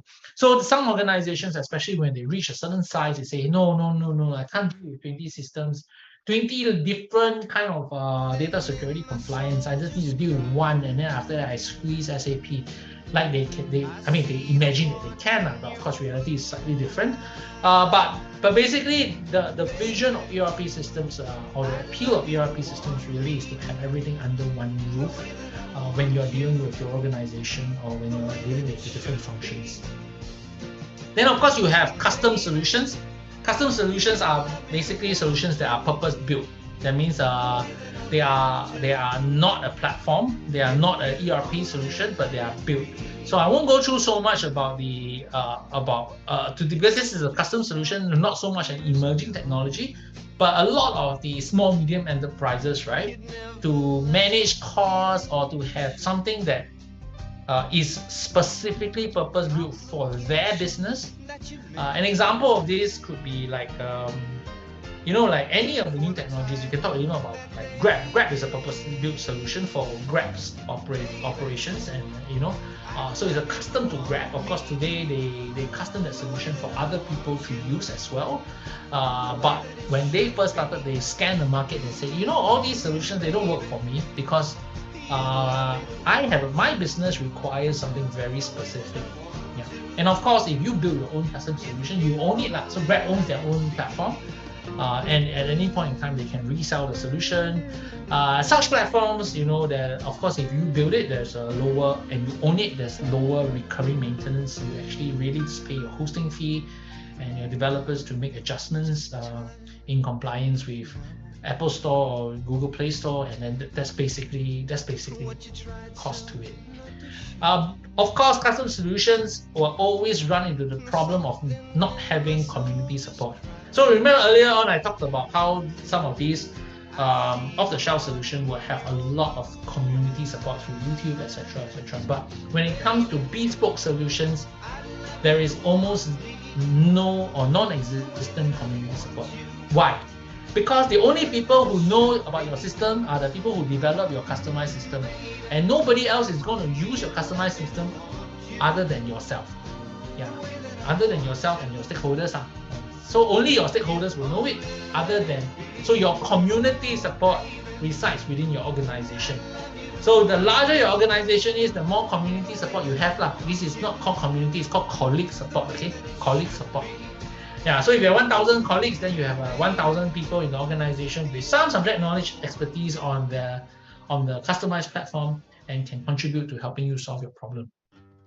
of course, the additional downsides are the cost of development. Usually, unique custom solutions will cost more to start up or to embark on. There are a lot of developer risks. Okay, so just because there are 1,000 staff and people who know how to use the platform doesn't mean there are 1,000 people who know how to adjust or amend the HTML or the coding at the back end, right? So the moment the developer leaves, and remember, because the knowledge is so restricted to a few people, so there may be some risks there as well. And of course, integration challenges in the long term. Of course, if today you are a Grab, integration is not an issue. If you have become a big brand, if your custom solution has become a big brand, integration will be less of an issue. But let's just say that today you are a small, you're using some like really custom solution, like those that you apply to EDG, and then you build on your own. And then you approach, some established technology like Facebook, for example. You say, "Hey, can I integrate my system to you or not?" They'll tell you, "Sorry, due to data security reason." I'm going to quote one of your fellow students who talk about data security. Due to data security reason, I cannot let you connect with my platform because I do not know whether I don't know your data security. I think cannot. Plus, I'm too busy. I'm too busy for you. So integration challenges the traditional way. That means the traditional back-end integration. And when I talk about back-end integration, means that software to software, there is more like a bridge that is being built between two softwares. The back-end integration challenges will be there in the long term. Okay, so I'm going to just pause here. If anybody who is absolutely lost, please type a 0 in there, or this is the time to ask me questions. Because if not, I'm going to skip into the technologies already. I'm just going to wait for 10 seconds. If anybody types a 0 in it, if you're completely lost. Again, this segment is important for you to understand. So I want to make sure that all of you have an understanding. Okay, that's great. I don't see any zeros, so I'm going to proceed on. So big data analytics. So now I'm just going directly into the different technologies already, the different technologies. So big data analytics, of course, is the process of uncovering trends, patterns, and correlations in large amounts of raw data to help with data-informed decisions. So of course, the assumption here is that you have collected a lot of data in the first place. So which businesses collect a lot of data? Of course, your banks collect a lot of data. Your healthcare institutions will collect a lot of data.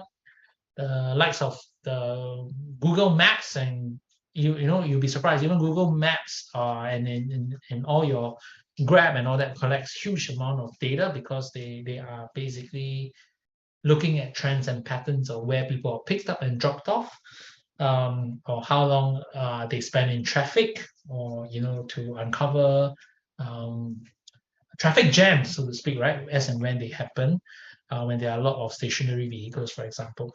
So a lot of these, the assumption with big data analytics, of course, will have to be that you collect and store a lot of these data to the point that you can start to make sense of this data and to draw certain conclusions of it about trends and patterns.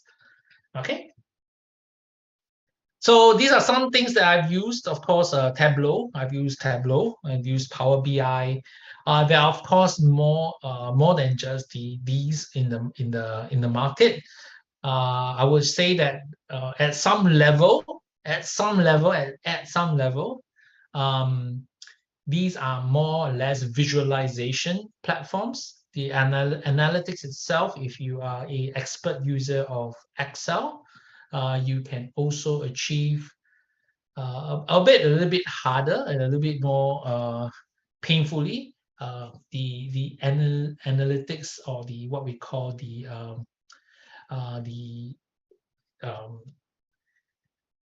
log algorithm that is being used to channel or drive the data analysis. Okay, but back to the topic at hand. So the big data, of course, is the field that analyzes and systematically extracts this information, usually from the data sets that are too large or complex to be dealt with or to be managed by like Excel. Traditional data processing is like Excel. Okay. So of course, it refers to predictive analytics. That means the whole purpose of crunching this data, the whole purpose of understanding this information is to be able to predict if these conditions are going to continue or to be the same in the next year. We can expect the same results.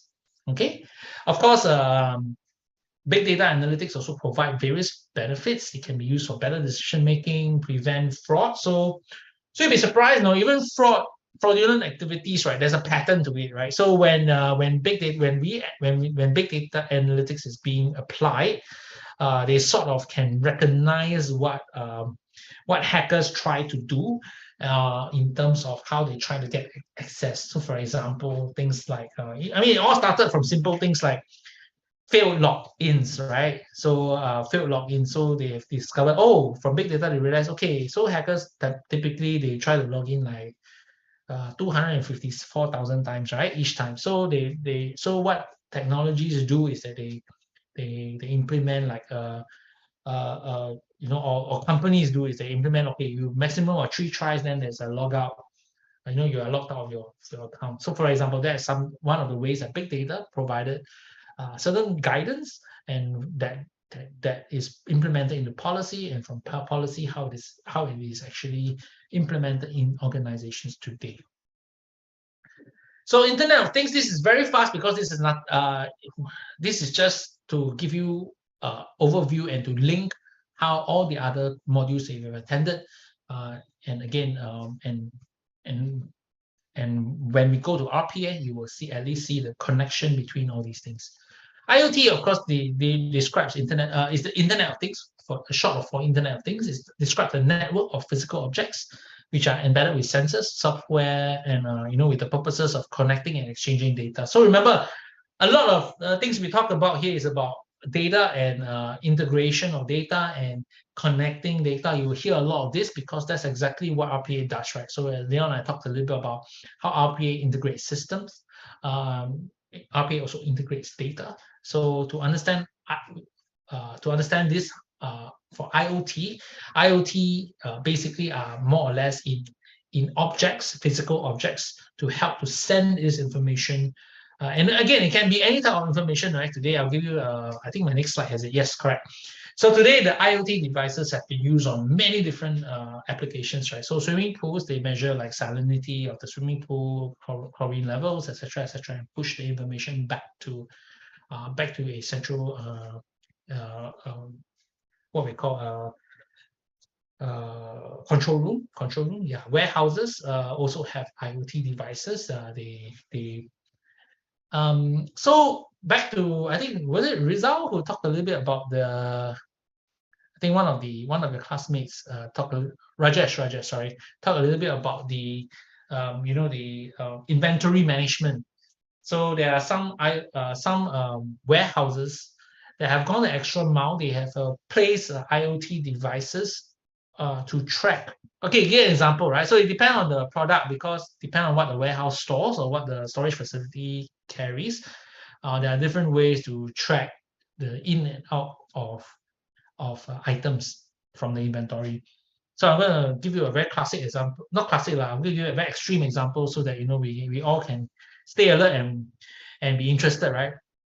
Let's say your warehouse holds gold, right? Gold products. All sorts of shit and sizes, gold bar, and then whatever lah, or necklaces and all that. What is one way that you can track an IoT device? What should the IoT device measure to help you track the in and out of items? Anyone on the chat? You have a storage facility now, carries gold. Ding ding. What should this IoT device track? So swimming pool, I give an example. They're tracking chlorine levels. That's more for safety. You're in a warehouse now with gold products. What do you do? Okay, nobody's engaging on the chat, so I'm just going to say, oh, okay. I've got yes, very good. Ikshu, shipment serial weight. Very good. So of course, very common in dealing with gold or precious metals. Weight is one of the main ways that we track the in and out of inventory, because of course the assumption of course really is that there is a gold, the cost of gold or the value of gold is also determined by weight. So if you, let's say for example, you have a shelf and it carries 100 kilograms of gold in that shelf, and each individual item has been tagged with its specific weight leading to that, amounting to that 100 kilograms. Any removal of any items will be very easily identifiable in that sense. And yeah, very good. Thanks so much. I won't talk too much. These are all very, very straightforward. You would have experienced some of these things before in your.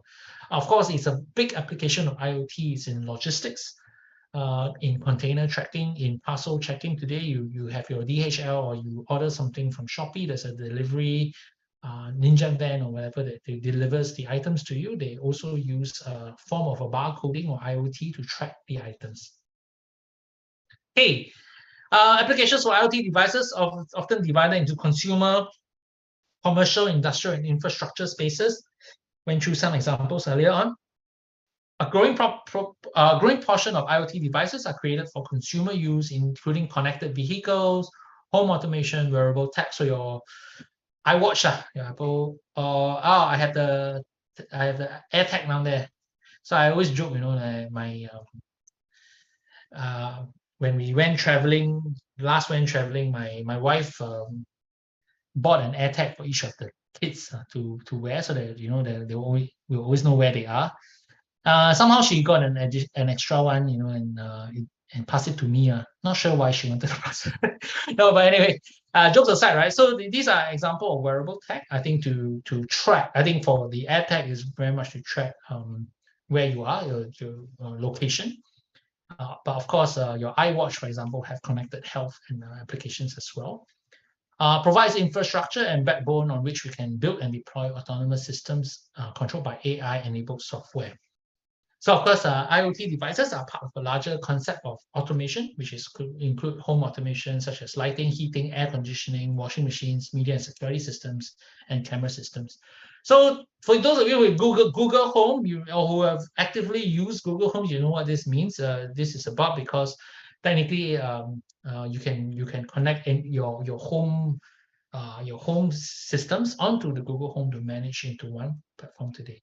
So all these technologies and disruptive technologies all talk about a lot about data integration, because remember we're moving in this direction from just digitization of a solution to the process, the digitalization of the process, to digital transformation, which is really the changing the way that we work, or that we understand, or that we consume a certain service or product.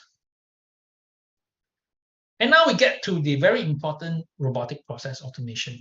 So some definitions first. So of course, RPA is really software technology. So to understand RPA technology is just really about bots that make it easier for users to automate digital tasks. These software bots, of course, can learn, mimic, and then execute rules-based business processes. So these are very important. The things that are highlighted in pink are especially important because basically, to understand what RPA does, right? You need to understand it's all about business processes. That means it's all about process. That means there has to be a fixed rule that guides the process. The rules could be complex or simple. It doesn't matter. It could be any algorithm. So earlier on, we talked about how, you know, even if you use Excel, or if you use a data visualization platform for analyzing of big data, you're actually creating a series of rules, so to speak, right? You're creating a series of rules. So basically, if these rules can be clarified and fed or taught to a digital bot, the bot can actually run. And again, this can be scheduled or triggered events, can actually run the tasks or to automate the digital tasks. Now, it's important to know that it's developed from RPA is actually IT innovation that's developed from automated testing tools and desktop automation technology. So to understand what's desktop automation, right? Desktop automation is like your Microsoft Office, Microsoft Office or Google Workspace. That means it's meant for workers, right, to basically improve their productivity, basically to the extent that if you do know how to integrate the information across each of the, and actually Office or Workspace has a little bit of that right now, where you can actually link or integrate the one or like Excel into PowerPoint or PowerPoint into Excel into Word, for example. Okay, RPA of course is also easy to build and deploy, or software robots. Of course, these bots actually sit within the laptop or behind your servers, and they actually emulate the human action. That means, so remember I talked earlier on about back-end integration, right? That means when two systems or platforms are integrated or connected, it needs a developer. The developer connects it through coding, using the API. I know I'm introducing a lot of words here, but I know that you will attend the API. So I think that you have done that already. So via the API to actually connect two systems together. Now, RPA does it on the front end. That means it really that's why the words are as such. It emulates human actions. What does this mean, Paul? It means that let's say that when a human manages a digital process, and again, digital process, remember, can be anything from filling up a form or transferring a form from, or doing data entry, or log in using your credentials. Technically, the bot can do that as well. That means a digital bot, instead of a human logging in, the digital bot will log into the system. Instead of a human extracting the information, the bot will extract the information, provided the rules are being taught to the bot. Okay, of course, RPA automates workflows and removes mundane, brainless, tedious work from people. Of course, the RPA Plus infrastructure ensures to compile AI and many other state-of-the-art technologies to provide companies with products and solutions to scale these automation capabilities. Now, remember we talked about hyper-automation earlier on, right? We talked about how, the experience of banks, with credit cards, with the address change requests, and how we talk about how more and more organizations try to have a one-stop solution to be able to provide a more seamless experience, but yet to achieve that kind of data integration between or within departments. So traditionally, RPA has been deployed for mundane, repetitive tasks. So because it's rule-based, right? So the first type of work that RPA takes over is really those like data extraction, data entry, I will just tell you, or data migration.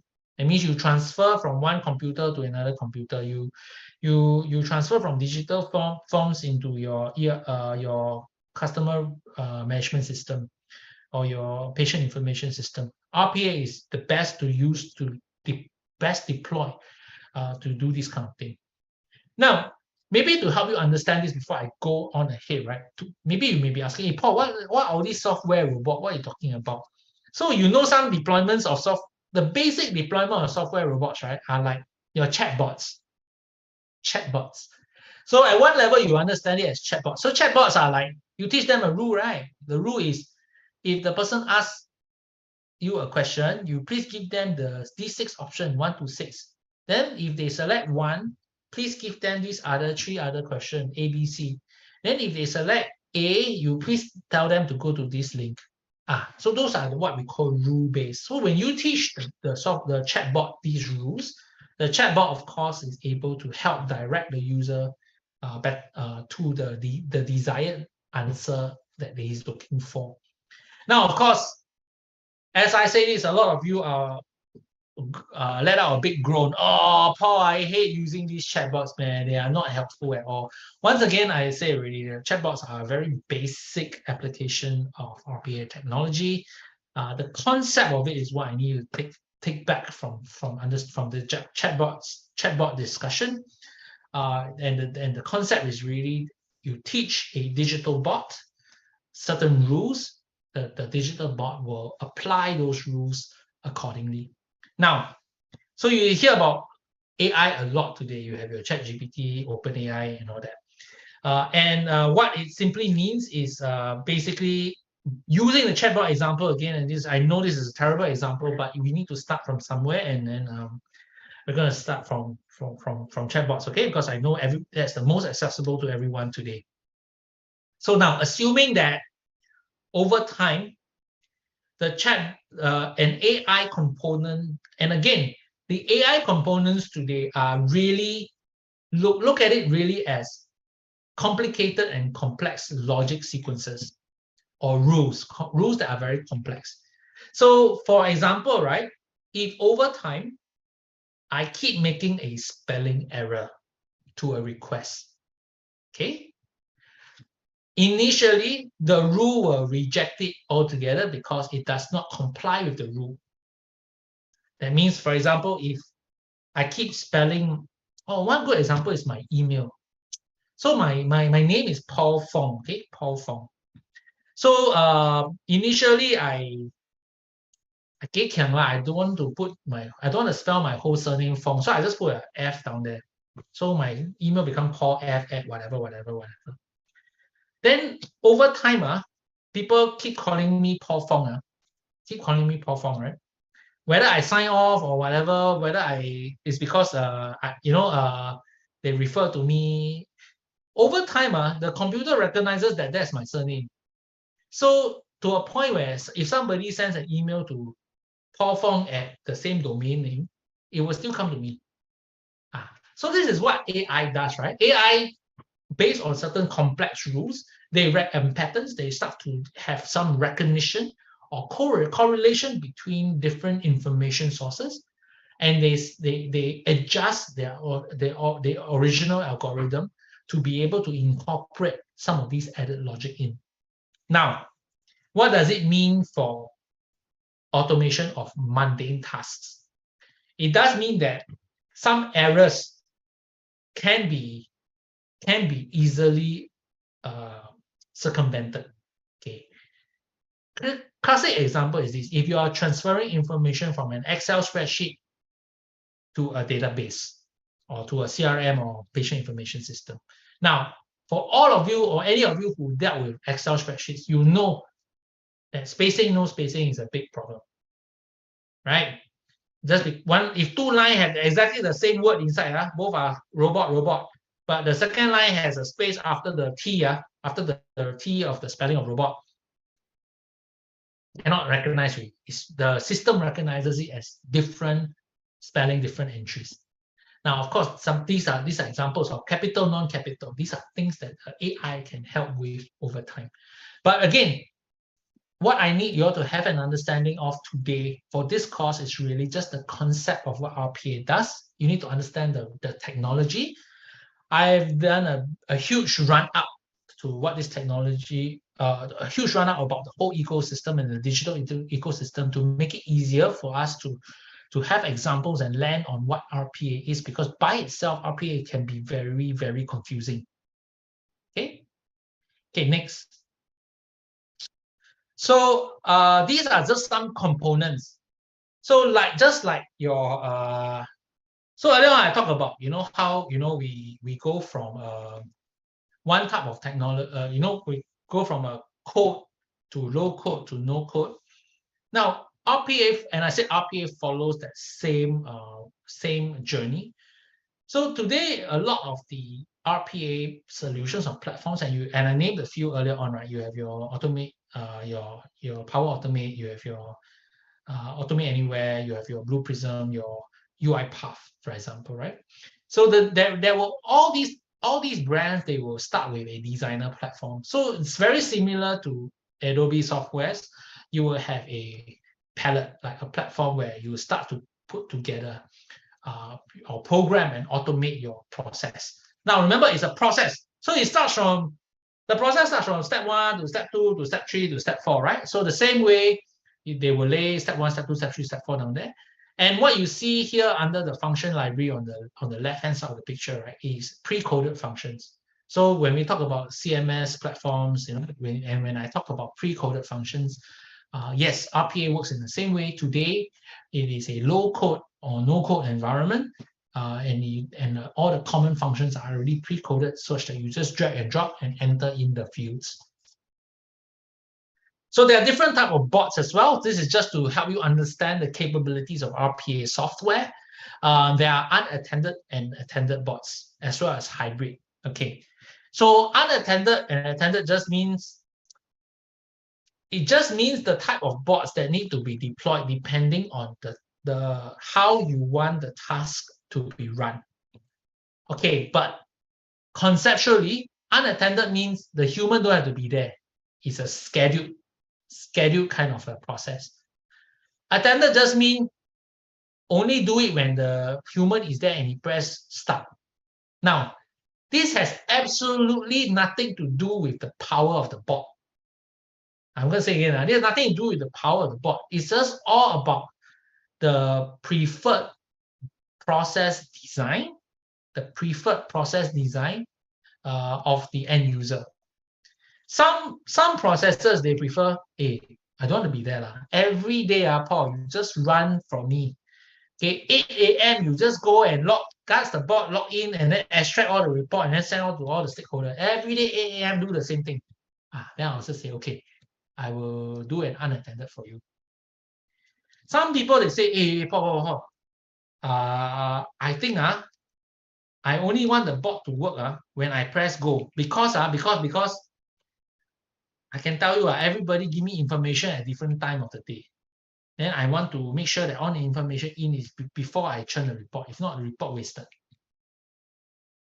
Then I will say, okay, in this instance, go for the attended bot. Hybrid, I just basically bought that. So last time, old technology, if I want a scheduled process, I need to use one type of bot. When I want attended, that means a human to trigger the process, or triggered bot, I will have to use another type of bot. But today, a lot of the technology they have combined. That means one bot can actually fulfill either functions. Can be programmed to do either functions.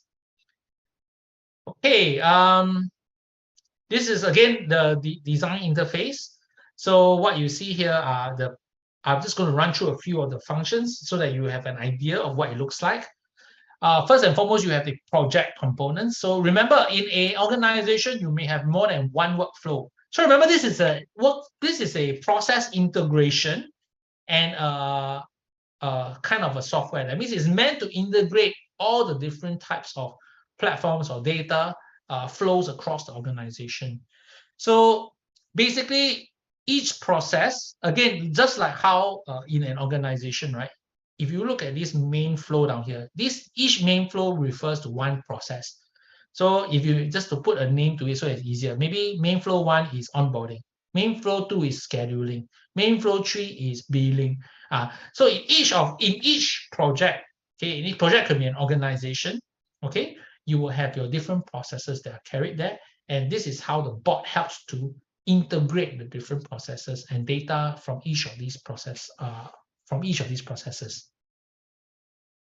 The function library is basically, like I mentioned, pre-coded functions. Today, of course, that if you want to write your own code, that is possible. So this is in terms of maturity, this is more similar to WordPress. To mirror it to the website builders, this is more similar to WordPress than it is to Wix.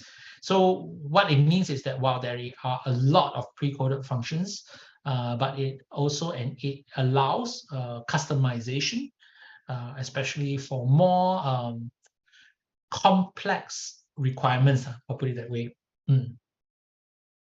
Then what you see in the main body here, the main process in the area in gray, these are process nodes and the flow. So from top to bottom, you have process 1, 3, 4, 7. Process node 1, process node 3, process node 4. So each node are talking about each step. So it captures each of the steps. So these are how RPA projects, how the bot works. So you're essentially telling the bot, you get the date first. After you get the date ready, you format the date. After you format the date ready, you replace the string. So that is exactly how, like you imagine, that's how a human would do it. So now we're just teaching the bot, hey, this is the way that you do it. And we will apply this across a process.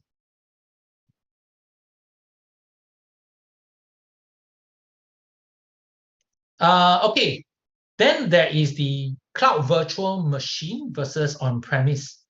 So the cloud virtual machine, okay, so what a lot of questions that people ask is, and this of course relates to risk as well, right? Is that hang on. Okay, so basically what this allows is basically for some people, some industries, they are very specific about where the data is being stored. So earlier on, somebody mentioned, I think it was, can't remember who it was, I'm so sorry, they talked about, having a lot of security concerns. Now, like I mentioned earlier, this is not cybersecurity cost, but in general, the more each platform will have its own cybersecurity network or system, and they will and they will of course insulate against hackers lah. The other way to circumvent the risk that comes with cloud storage, and there are a lot of industries, like including health, right, today that already prohibit the use of cloud solutions. The other way to go about it is to store the technology on premise. Okay, so what is on premise? So we are a little bit backpedaling here. So I'm going back now to my Adobe Creative Suite example. So I told you a little bit about how 15 years ago, I bought the whole Creative Suite, $3,000. And then I installed that in my computer, right? That is called on-premise. That means the software is purchased and installed into a local computer. And in that sense, information or my work is not stored on cloud. Versus today, right? If you subscribe to a cloud platform or InDesign or Photoshop on the cloud, right? Your designs are actually sort of stored on the cloud setting. Now, I've been asked also during a webinar with Cybersecurity Agency of Singapore, right? Like they ask outright, so Paul, which is safer? Which is safer, cloud storage or on-premise? Because all the healthcare institutions, they want to store on-premise, like they don't want me to store on cloud. The answer is this. The yes, which is safer depends on how secure you have insulated. That means the organization has insulated its own cybersecurity vis-a-vis that of the technology. Example, if you are using an Amazon solution today, or Amazon hosting, AWS, you're using Amazon hosting, your security depends on Amazon security. If today you are installing it on premise in your own local network, the security of your system depend on your own system setup and security. So if today you have done that super well, okay, or your vendor manages that very well for you, the cybersecurity very well for you, I would say, then you deploy on premise, maybe safer lah. But if today you are an SME that manages your own cybersecurity, ... then I would say that maybe Amazon may be doing it better because they are more worried about it than you. Okay, so there's no good answer for this, but to understand risks of deploying this technology, you have to understand a little bit about cybersecurity and understand a little bit about how these the different ways that this technology is being deployed in that setting. Okay, I'm going to pause here. Did you all manage to catch that whole chunk? Okay, if you didn't, please put a 0 down there now, and then I'll repeat. If not, I'll push on. Okay, 10 seconds for us to do this. 9, 8, 5, 3, 2, 1. Okay, push on. Okay, so oops, got the chat now. Exactly, Pinto, exactly, because most of these cloud solutions today, especially if they are renowned brands, Like I've given Amazon example earlier.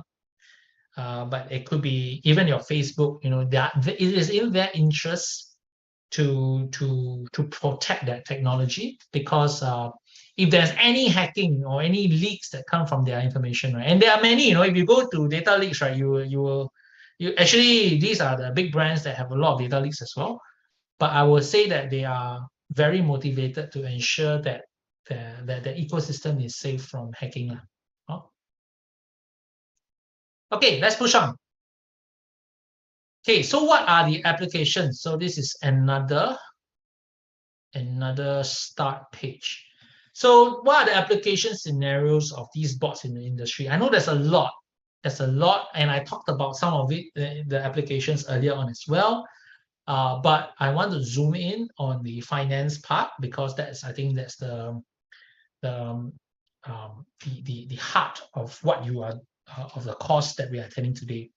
So in RPA, how is RPA being deployed in the finance industry? So there's a lot of receipt generation. So for example, sending of receipts to stakeholders, and this is the automated one. So if today you have a full-fledged platform, end-to-end platform, like maybe AXS, okay, that means you created a bespoke system for yourself. AXS, and it's purpose-built for handling receiving payments and giving receipts. That is not a problem. But if today you are using a different softwares, like I mentioned earlier on, right? And it's very common, right? That means your sales POS is one system, then your receipts and finance system, you may use a Xero or QuickBook. And then basically this is where the RPA actually joins the two processes together to send the invoice, send the receipt to the right stakeholder. Invoicing as well is being used to automate invoicing. This is usually when there is a separation of your inventory to your ordering systems, to your invoicing systems. I will run through an example later as well in terms of how this applies to a payroll. You will see the example as well. Voucher production, basically. This is very there are some very interesting sites that actually want to generate vouchers. Of course, today you have it fully for platforms such like Shopee or Amazon, right? You have it all within the platform again. But again, if you're a small business with a website only, without a full-fledged end-to-end application, you may use RPA for voucher production as well. And some more examples down there, but again, the whole idea of this page is to tell you that actually the applications of RPA are as many as the applications or requirements for data integration between multiple systems. And really, the easier way to go about it is to imagine, or is to think about your previous roles or or the work that you used to do. To understand what some of these gaps are. That means times where you have used different systems and have needed to bring the information from one system to another. Okay, we call that very loosely data extraction and data entry. Okay, of course, report generation. We have done a few of these projects where the bot enters in the system, usually scheduled, like I mentioned earlier, on 8 let's say for example 8 a.m. every day, generate report, log in by logging into the system, going into this particular folder, enter in these specific rules, pull today's date, generate, save the file into this folder, from this folder, create an email, attach the file there, send to this list of stakeholders. So that's how it does. Okay, so I talk a little bit about the different ways that information is being integrated. So I will just use this example here. It looks a little bit more convoluted than it's supposed to. But on the left-hand side, what you see are typical systems or typical things or typical platforms that an organization or a department may have. You have your databases. Again, this could be your customer information, it could be your patient information, it could be your various databases. It could be even like people who supplier base. Okay, then you have your legacy systems. Your legacy systems are basically systems that have been used since the beginning of time. I put SAP down there a little bit in jest. But basically, these are systems that the organization may have carried with them. Sometimes they have Salesforce, for example. Some of the new legacy systems doesn't mean that they are legendary.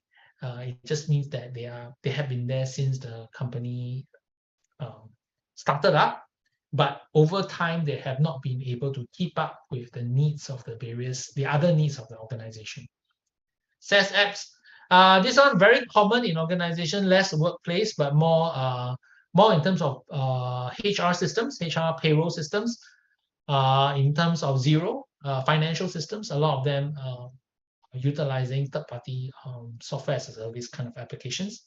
Of course, the pure applications themselves. Web services, so a lot of companies have a website. The website may contain forms that people submit queries to. For example, one very loose example is a contact us for more information, kind of forms. These web services forms are obviously not mapped to any other part of the organization. They are usually standalone. And of course, you have a lot of online forms and files. Earlier on, in Rajesh's example, he talked about how he transfers from a physical paper into an Excel spreadsheet. You'll be surprised how many organizations keeps inventory in Excel spreadsheets. And the answer is a lot. We keep a lot of other information in Excel spreadsheets as well. We keep customer information. A lot of people keep customer past sales in sales tracking, or we do scheduling on online forms or Excel spreadsheets. So now, if on the left, these are all the different types of information that organizations have. The question really is, how does an organization or senior management of an organization make sense of all this information? Because at the end of the day, what senior management wants to know is, am I making money or not? Am I doing well or not? What are the core problems that my organization is facing? So in these data sources, what I call data sources, have to be translated through a journey to be facilitated into data sharing that is meaningful to senior management. And what senior management want to see is on the right. You have data tracking, dashboards, and data analytics that we'll talk about, big data and all that. So as you know, there has to be this journey, right? So how does this journey happen now? Okay, so this is just one example where all the information is funneled into the center portion, which is basically a data lake. They call it a data lake. Now, how is this information can be? Again, there are really multiple ways of doing that. And I posited 3 examples here. Manually, API, or RPA. Now, manually, how is it done? Basically, the human either transfer the information or the human collate the information. When you talk about dashboarding, that means a management report.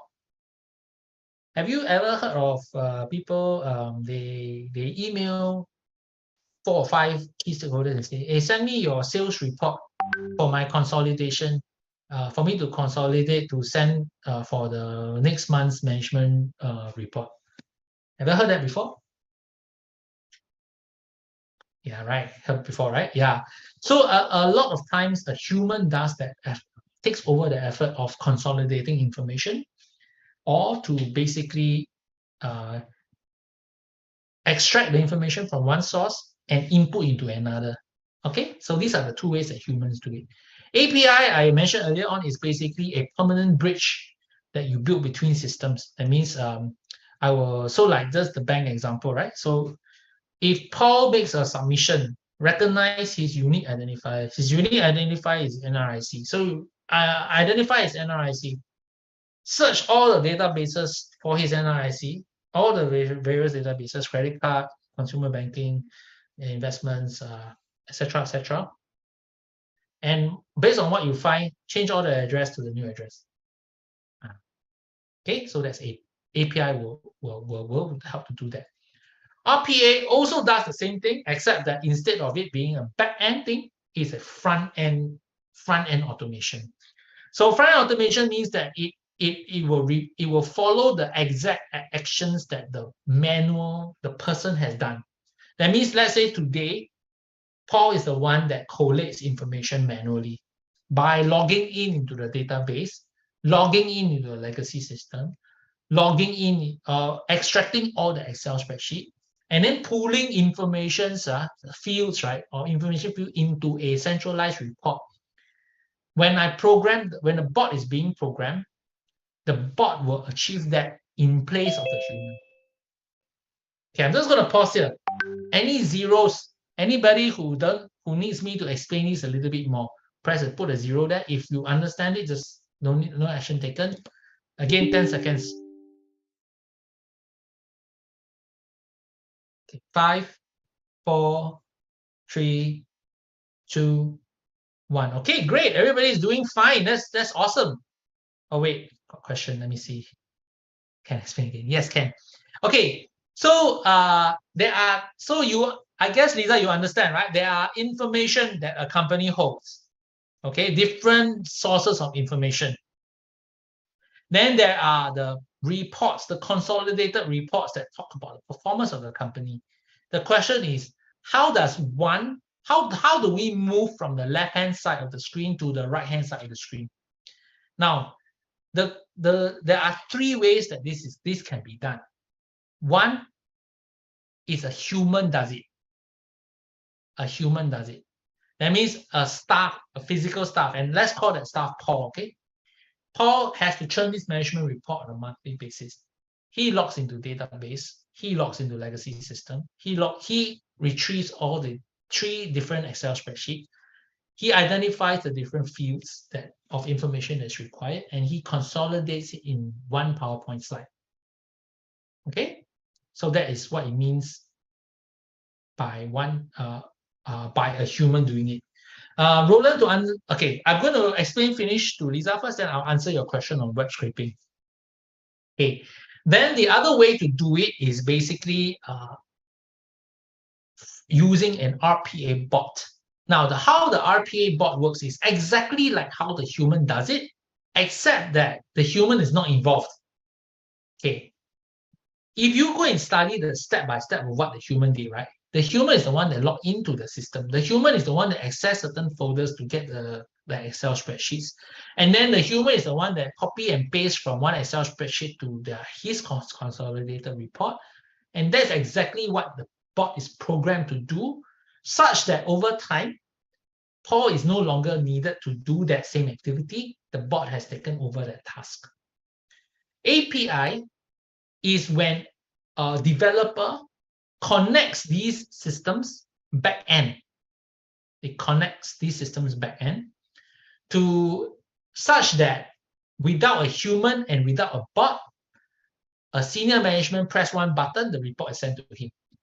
Now, of course, there are strengths and challenges of each of these approaches.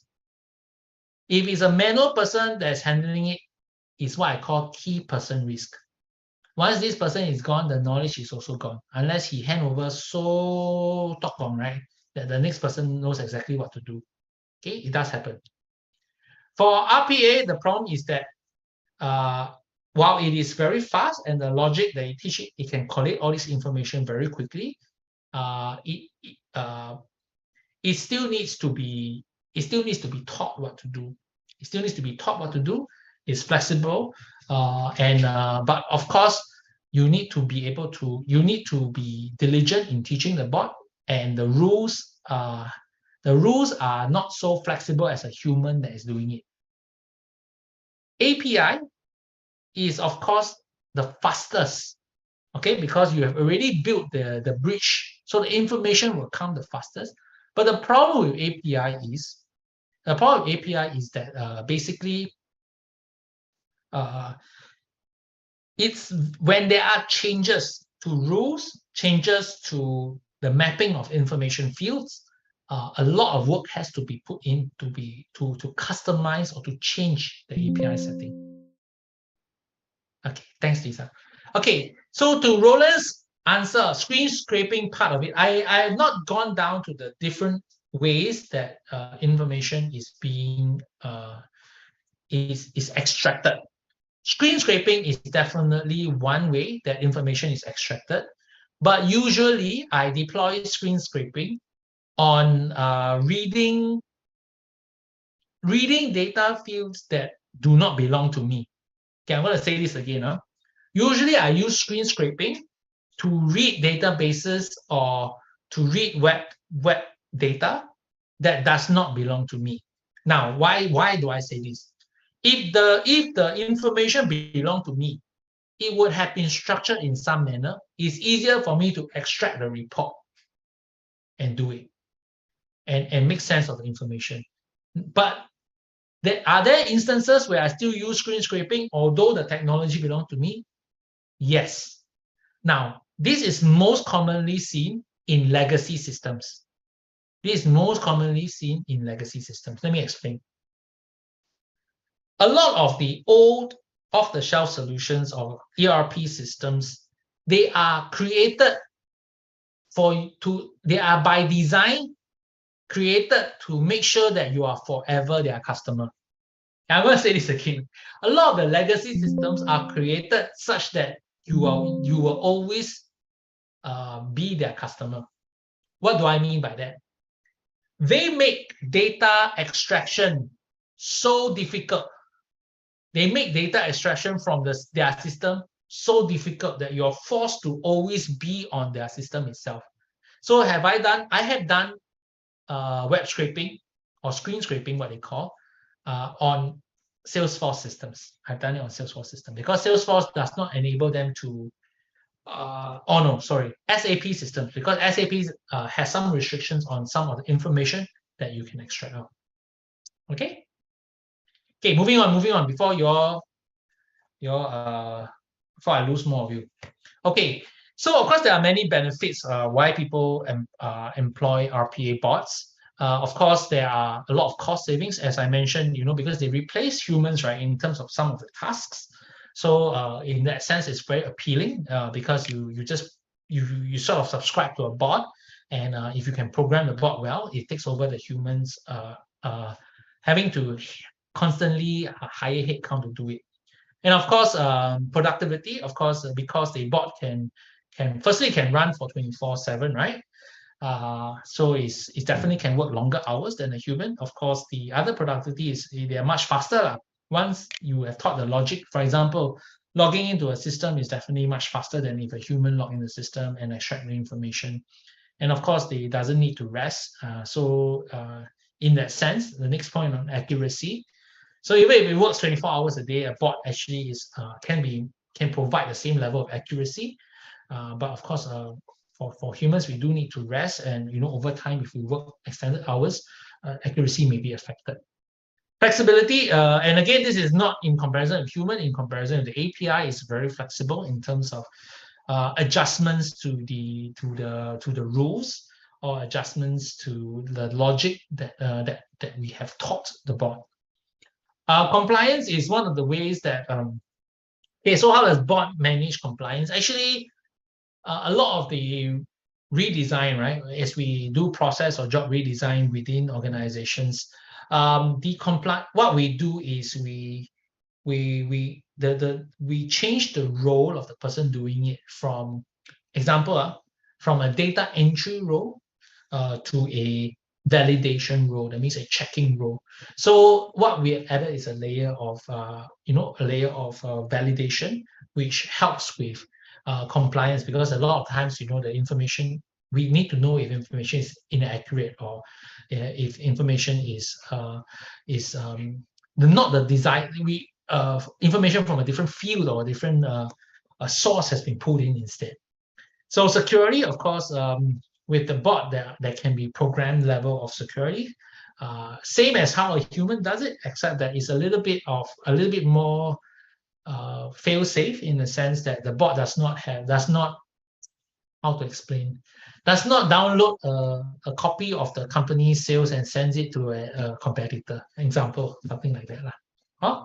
So a lot of times, in terms of RPA, why it's popular with certain organizations as a front-end automation solution is due to these reasons.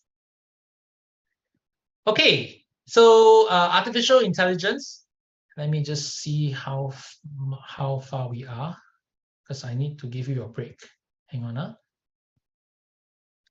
Let me just check through my slides.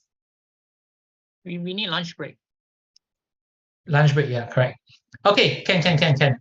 I'll just finish up this couple of slides. Okay, you're okay with a lunch break at around close to 1, right? Okay, that's a yes.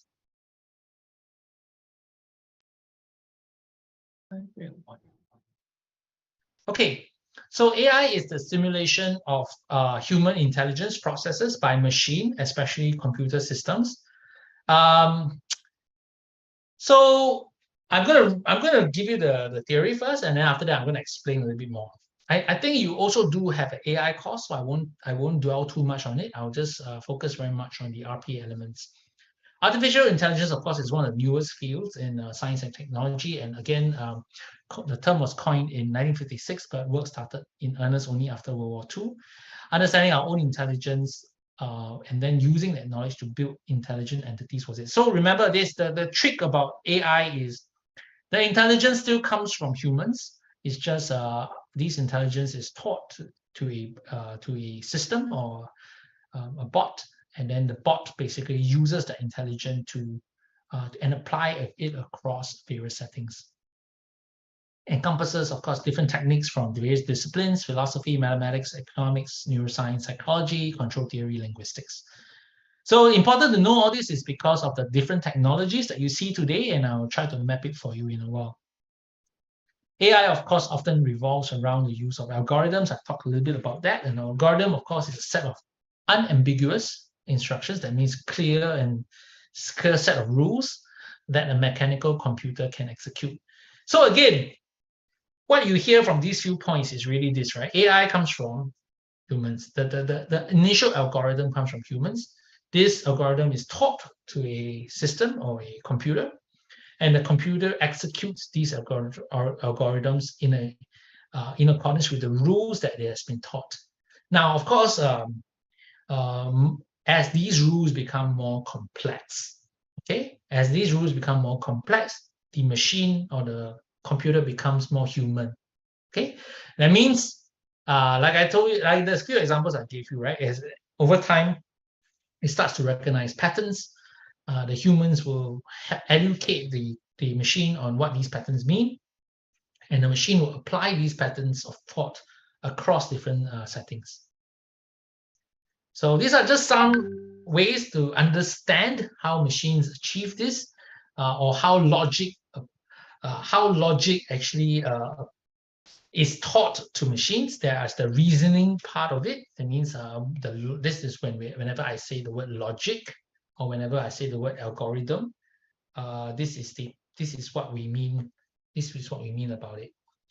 The behavior part of it is basically that means, like I mentioned earlier on, that means when they see something occurring time and again, that means every time they see, actually these two words are the same, but one has an extra spacing and the other one doesn't have. Over time, once we teach that the reason, that is what it means by tracking the behavior, and based on the new reasoning, they will clean up this behavior and such that they recognize it as one and the same thing. Now, AI has been applied in many different settings. So you see a few different technologies here. Of course, a lot of you know ChatGPT, so I'm not going to talk too much about that. It's basically a superpower search engine in a sense that scours all sorts of research materials as well as the World Wide Web for answers to questions that we ask. Author AI. I want to talk about two different technologies other than ChatGPT. So Author AI is basically voice to text. So whenever So I mean, this is just an example, but mainly the AI can also work by converting vocals or audio into text. So you see it a lot, whenever you have events, you have the live, the live subtitles and all that kind of thing comes out. And then basically applications of this can also be through Zoom. So if you want to take minutes of a Zoom session, when we are just all talking like this particular session, can it be converted into a script? Yeah, it can be converted into a script. And this is one of the applications there. Of course, today, such software have not been able to successfully translate Singlish, which is an amalgamation of your Hokkien and your Cantonese and your Malay and your but basically for established languages, this can be done. ABBYY is basically what we call character recognition, or OCR. Basically, actually, each of us have that in our phones today. If you are using an iPhone or an Android device, you can take a picture, just any picture right now, anything with words on it, and you go to the picture, you will realize that you can extract the word out from the picture. So that's what it means by character recognition and extraction. Of course, it goes one step further because remember, it's all about teaching the machine, right? So first step is looking at the picture, recognizing the words. After it recognizes which are words in the picture, it extracts the words from the picture. After it extracts the words that you select, right? Can it be attributed meaning? Of course, because today the dictionaries exist everywhere, right? Yeah, so that's what it means by how digital technologies move from digitization to digitalization to transforming the way that we work, even through AI. So RPA today has ability, of course, to incorporate all these different technologies. That means today, if the RPA technology requires for it to integrate with with a vocal solution, a voice to text solution, it can be done. If it's meant to integrate with a character recognition software, it can be done. Now, how does it apply? So for voice to text, it's very common for medical fields, for doctors on their rounds and to give diagnosis. So in the past, they have to write. Sorry. Then they move from writing to typing into a system. Then they move but today what it enables is basically instead of typing, you can actually just say it out. And as you say it out, it's inputted into the system and channeled into patient information systems through RPA. ABBYY, character recognition, is a little bit of the same things. Today we have a lot of healthcare institutions still has physical forms. Some of these physical forms are actually captured through pictures or through scanning, and then from scan directly into the customer or patient information systems today. Okay, just some examples. Okay, last one before we go for lunch. Machine learning is a branch of AI that focuses on the use of data and algorithms to imitate the way that humans learn and gradually improve its accuracy. Again, I'm not going to go too deep into this because you have an entire course on this. But essentially, been asked a lot, how does these machines know, what I like, and how does it bring a new experience for me? So I've got two examples, of course, Amazon and Facebook ads. I'm sure you are very familiar with both experiences. So what it does is that we teach it an algorithm. We teach a AI an algorithm, right? And like I said, whether it is through the logic sequence or through the repeated experience of constantly mapping a certain type of consumer to a certain type of behavior, over time the machine realizes that they can apply this consistently to other profiles. That means they can apply the same behaviors they can assume that other people of the similar profile will have similar behaviors. So that's what it means. And then over time it just enlarges so for example, your Facebook ads. It recognizes that, you are always going on to other sites to look for items. So it says, okay, what items are you looking for? So you say, okay, Paul was looking for sofas this week. So it's been currently like 4 or 5 sofa shops. Everybody who has looked for sofa shops would like, and in these particular stores are looking for a mid-tier. That means not luxury, not low end, but mid-tier kind of sofa resellers. Let me go and scour the web for mid-tier sofa resellers and present it to him in the form of ads. Yeah. Okay. So of course, some other applications are like data mining, information filtering, autonomous vehicles. Of course, that's also how the maps get to know what are the shortest and preferred routes. So if everybody who's going from point A to point B, somehow, right, on the map it may look like a longer route, but because 90% of the cars actually take the route, right? Over time, it realizes that, okay, that is maybe the route that they should recommend, and then they do that. Okay. Yeah, I won't talk too much about this. Again, like I said, I'm sure many of you know how this is applied in your daily life. Of course, I'll be happy to take questions if you have any. Okay, so what is learning? Any computer program that improves its performance at some tasks through experience can be said to be a learning program. Now, of course, there are different levels of complexity and capabilities of learning. So the one way of learning is really just like I said, the simple one, like the spacing behind on Excel, right? An extra space in Excel. Then there are the more complex. Then it gets more complex to what I just described on the Facebook ads. Then at its peak, it can even talk about things like it can also suggest. So one common thing that affects everyone is like things like health. Like health, machine learning has also been used to scour a population, looking at the population's behaviors and basically suggesting ways that the population can, in terms of population health, where are some possible locations for future hospitals, for example. So machine learning can actually do a lot in terms of understanding, looking at big data. That means different sources of information and helping to make sense of the behaviors that are associated with this information and make suggestions about similar patterns applied in a different setting. So likewise, in RPA, there is also the machine learning functions. That means the RPA bots today are also able to do somewhat of the same thing in the sense of course, a bit within the process itself. So for example, if 90 times, right, they funnel this entry, let's look at it as a data entry 1. 9 out of 10 times, right, the user actually rejects this, although the logic is clean.